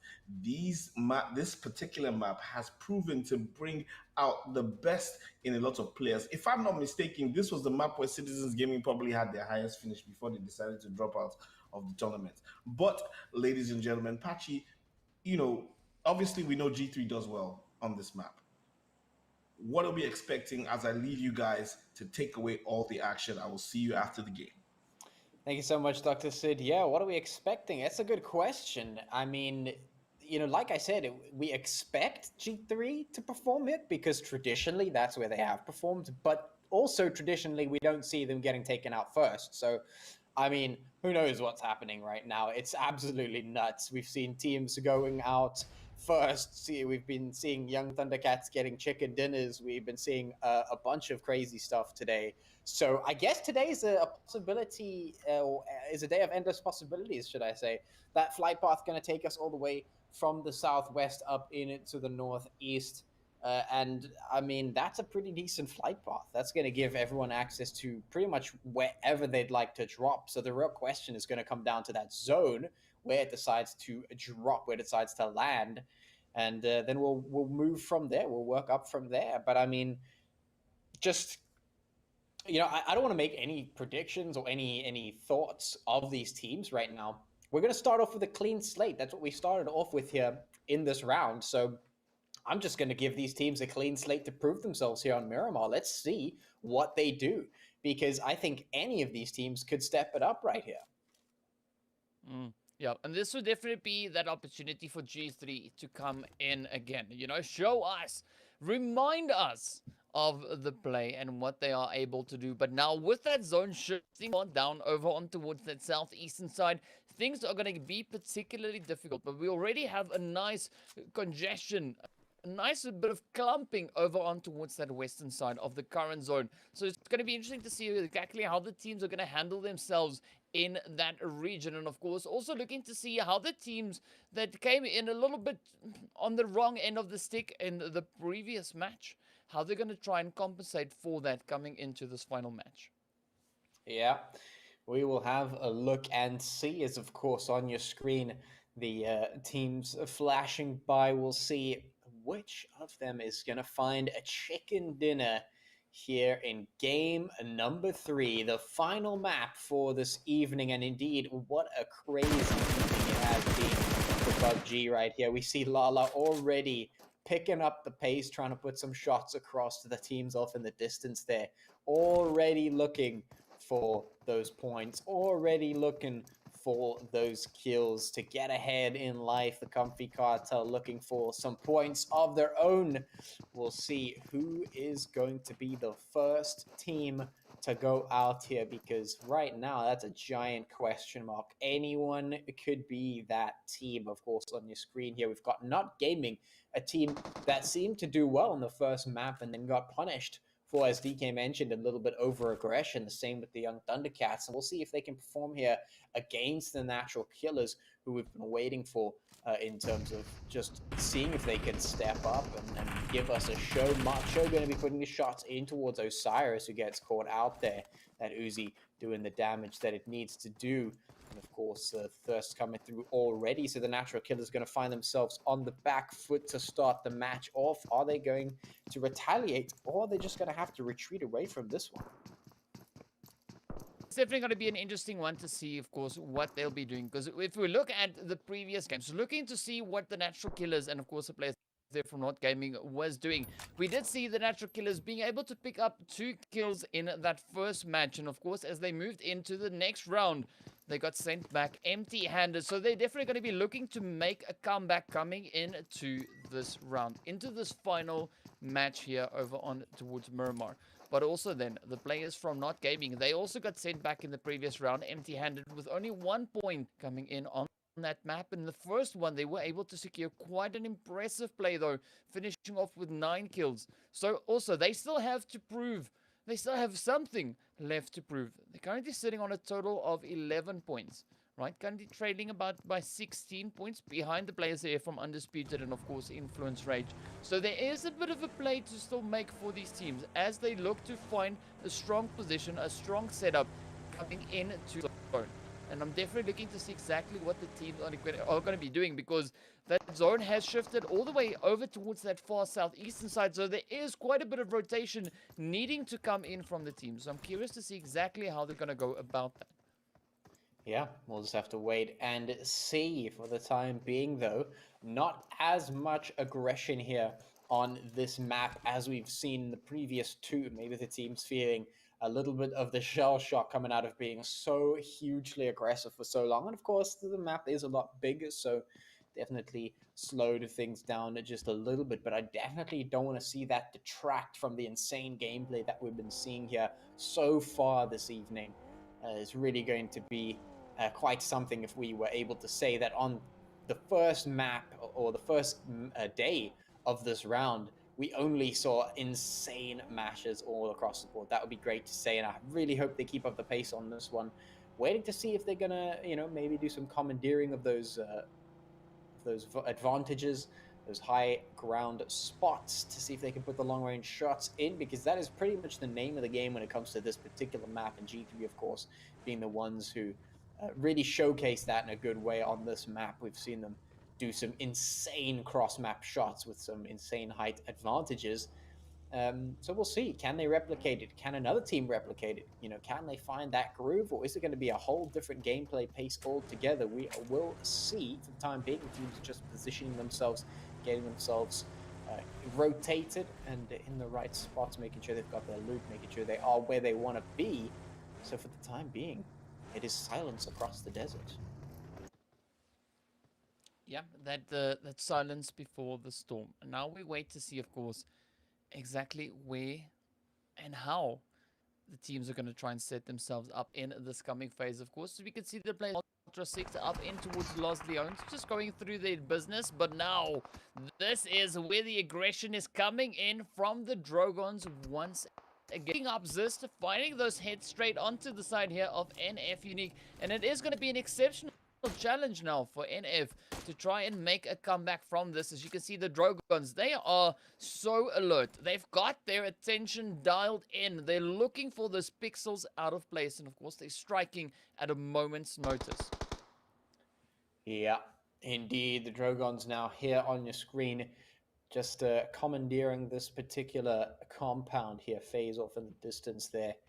They're not able to engage him just yet. Zuka looking for it.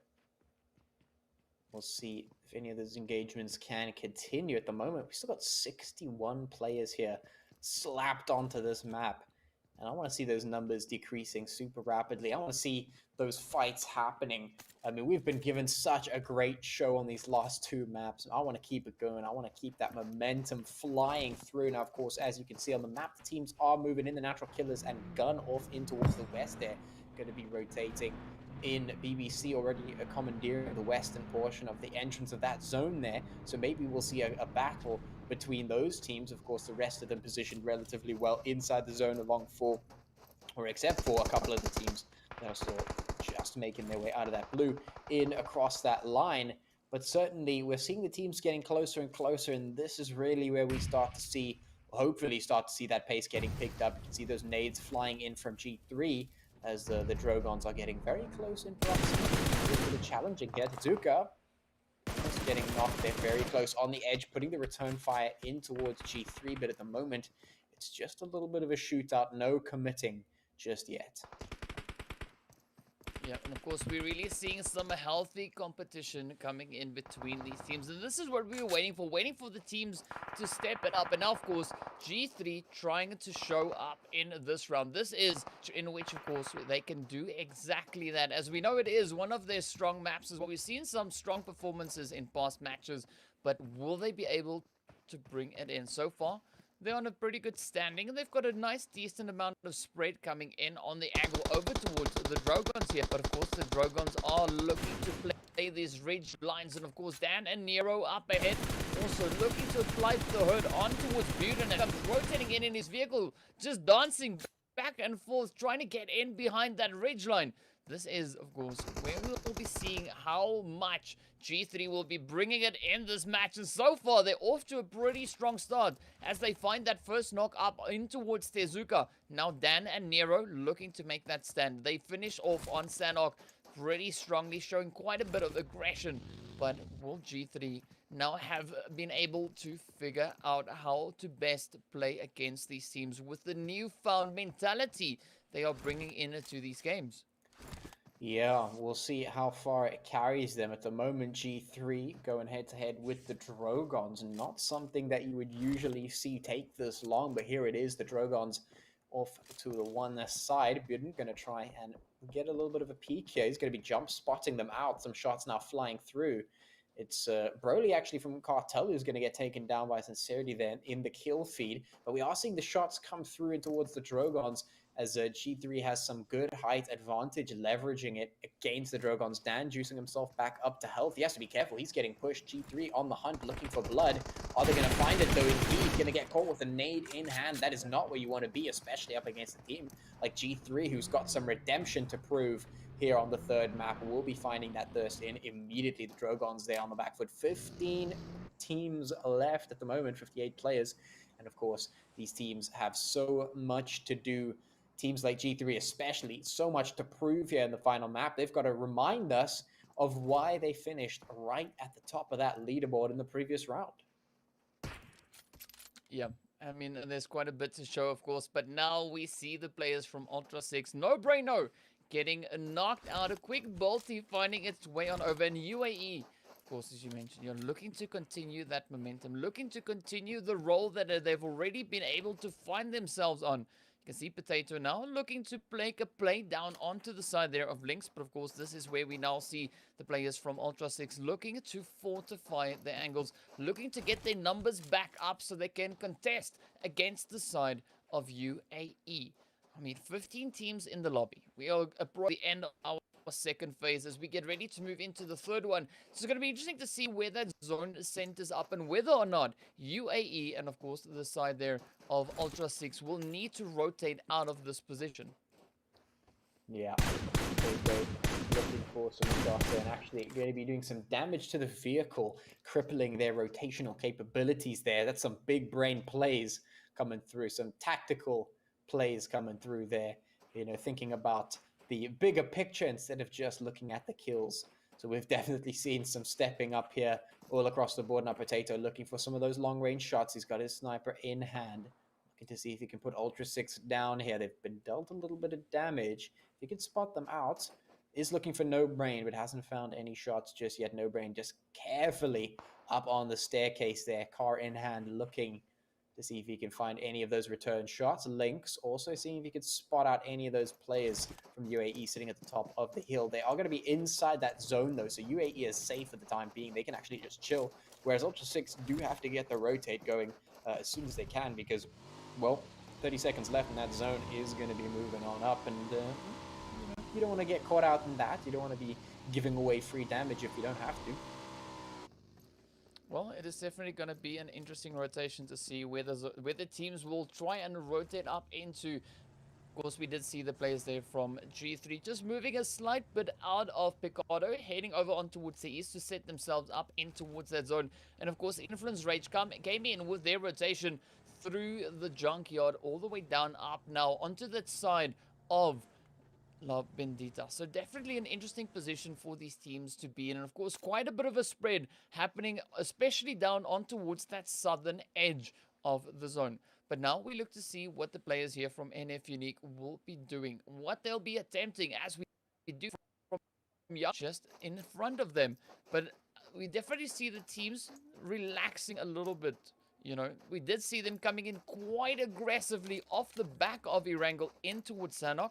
But it now seems like they've dialed it down, got themselves back up into touch. And now, of course, we're looking to see just how they'll handle themselves as the players here from Rainbow Six could be looking to go on another spree, similar to what we saw in the previous matches.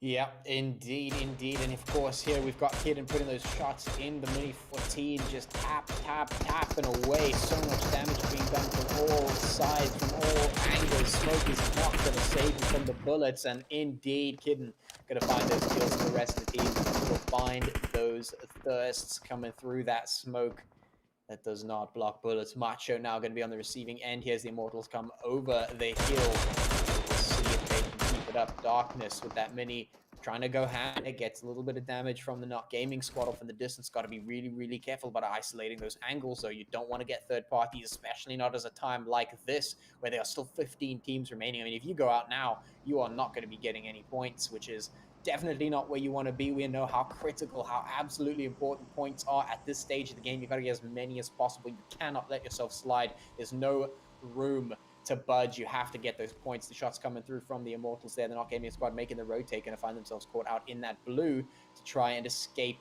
the pressure from behind. Not Gaming rather going to flee into the treacherous desert of the blue zone and try go straight up against the Immortals, who are still looking for those shots. That Lord from BBC going to be putting some shots into Scincerity, who are going to be firing back. Sneak's going to make it happen in towards Nahel. Down he goes. The Immortals still looking for that third off towards distance. Aim is going to find Sneaks in the meantime. Absolute backwards and forwards at the moment. Respect does find the clap back in that particular direction. So BBC having a tough time there against Scincerity. Respect putting the hits in. Roshi also going to get taken down. That's the play zone doing its bits, and the rest of the Immortals absolutely clapping in, making sure that that careless rotate or the desperation rotate, should I say, getting punished off the back of that as they make their own rotate, moving in through their Lord, putting in some long-range shots. They're trying to just contain that recoil. We've got Gun off in the distance there. Scincerity now pushing out through that blue as they've got a lot of distance to cover here. A very, very tough time. Respect just going to be juicing himself up with those colas, with those meds to try and stay alive in the blue. It's 4 blue zones deep right now. That is a ton of damage being done. They're going to have to be really, really careful about how they manage this one. You do not want to get caught out in that blue at this stage of the game. Rogue going to get exploded by Shroud of the Great Nade going through there. Jeff being very cautious and hesitant. He's going to spot Rainbow Six off in the distance, but you have to hit those shots. You cannot miss those. You've given away your position. Now it's a tough time. Luckily, Kidden going to be taken out in the meantime. Those third parties coming through. The Immortals going to be safe for the time being, though. Half the squad is still outside the zone, but that is going to give them a little bit of leverage. Question is, are they going to be able to survive? You can see those shots coming through as the young Thundercats rolling up. These guys also have a lot to prove. They got the chicken in the first game, but can they get some more coming through? They did not manage to get what they wanted in game number 2. So here it is, game number 3. They're trying to put it in, though. They are getting shut down. Some serious firepower coming from all angles as the zone is closing through. Omar looking for those mini 14 shots as everything is going absolutely wild at the moment.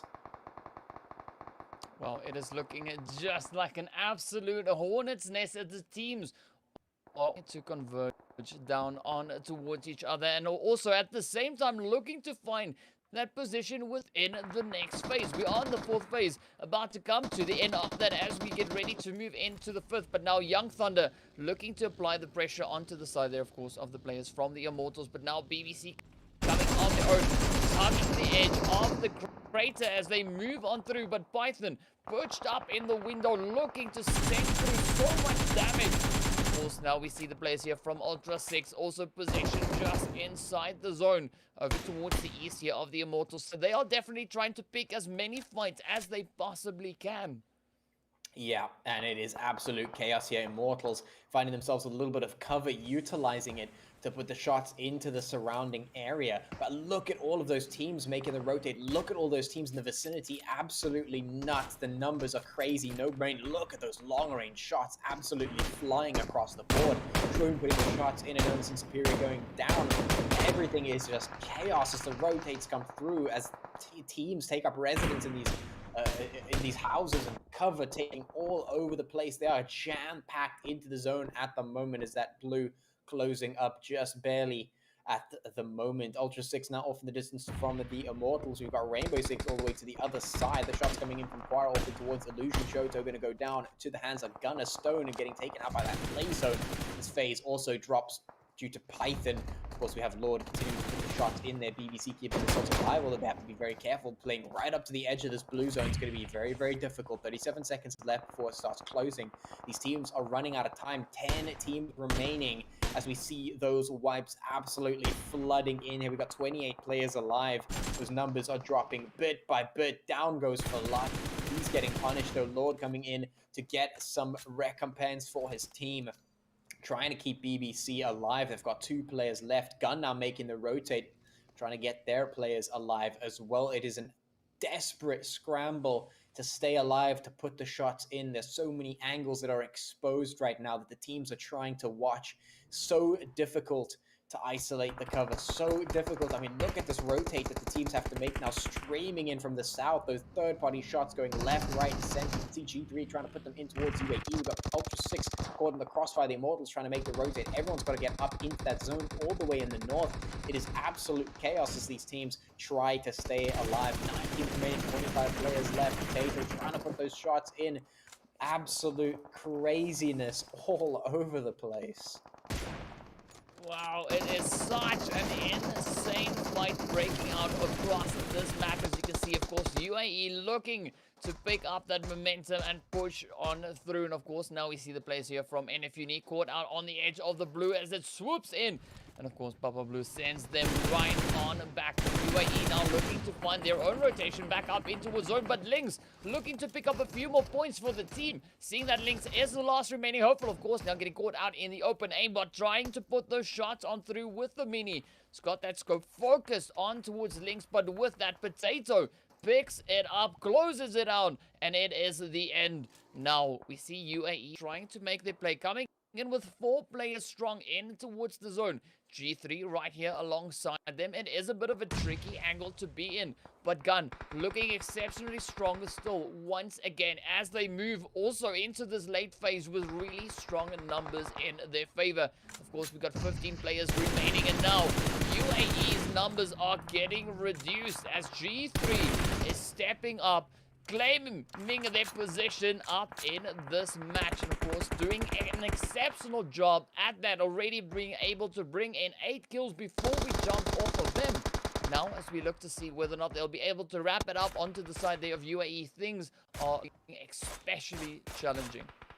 Oh yeah, those long-range hits coming in from Sahil with that mini 14, trying to put them across their G3. We asked them to make a top 3 finish, and they're almost there. They have proven that Miramar is definitely their territory, is definitely their map. But are they going to be able to push through for that chicken, or are they going to fall away in these last 4 teams? We're about to find out. Gun still on the board here. So the 2 big dogs from the previous round have certainly made it up in towards the final 3 or top 4 teams here in the final map. Can they make it all the way to the end? Aimbot, Shroom, everyone trying to put those shots in, trying to find some success for their team. Matrix getting hit, quite a lot of damage done to him as he's challenging G3. Nerf putting the hits in towards Influence. Rage there off to the side. Numbers being reduced all across the board, but everyone is trying to hang on. The smoke's getting popped now by Nerf as he has to make a desperate dash across the board, but he's getting hit from all sides. That's a tough decision to make, a tough rotate to make. G3 right up here, trying to continue to put the pressure on Influence. Rage keeping Gun at bay. Pounds and Nerf going to be going down to the ground. Matrix putting those shots in. UAE is not about to go down without a fight, but they have to make a rotate, a very, very difficult rotate. G3 suffering a couple of casualties. Sahil going down. Those nades absolutely nuts as Mercury has to try and stay alive. Everyone's so low on HP here. 6God, he's got to make these shots absolutely count. Matrix getting that nade ready. He's popping it through. Lots of damage potentially to be done here on G3. So much HP lost. Gun going to lose a couple of their players as well as G3 move on up. They just barely on the edge of that zone. Up comes Matrix trying to put those Tommy gun shots in. Has to do so much damage here. 6 still barely teetering on the edge of this hill. Prepping the nades. Doesn't want to take the fight just yet. As long as possible, if you can delay it to try and give yourself the best advantage. Inspector almost getting set on fire here as the nades just tossed back and forth. We've got 3 teams remaining. The shots coming through. G3 taking a lot of damage here. Look at that absolute insanity. Matrix trying to return fire, and indeed the Tommy will be quick enough to do so. So much damage done. He's just ducking behind the cover. Up and down every single time. Inspector going to get some shots in. 6 goes down, but down goes Inspector as UAE barely hanging on for their life. Up comes Hainsley to put the final nail in the coffin here. Matrix, the next one to form, not going to be able to survive, and there it is. The game is done and dusted. It's going to be Influence Rage taking that chicken dinner, followed closely by G3, who had so much to prove and did manage to get the kills and the placements, as well as UAE taking up 3rd place. What an absolute insane match once again, as it has been all day long, and it's good to see teams like UAE, like G3, and like Influence Rage back at the top where we've seen them in the past. Yeah, a really, really good showing coming in there from G3. Their own in the match, and of course now good to see that adjustment coming in from them. But of course, you know, this has been once again an exceptionally challenging zone. I mean, even the players there from Gun, they had such a challenge to find a good position within this in the later few phases, as it kept on throwing those curveballs at them. But absolutely phenomenal finish there for the side of Influence Rage, coming in with just the clutch play, and of course doing so with 7 kills. Absolutely insane stuff. And of course, I'm so excited to see what is going to be happening as the teams progress further on through. Yes, that was so exciting. Now, as we've seen the difference in these three maps, we did say that G3 would do well today, and they did try, but unfortunately wasn't good enough to get the winner chicken dinner. Influence Rage coming through with the clutch victory. But what I'm most excited about is the distribution. Ladies and gentlemen, the kill distribution in the top of the table, as DK always, DK, please talk us through this table, because you always like to point out how the kill distribution affects the points.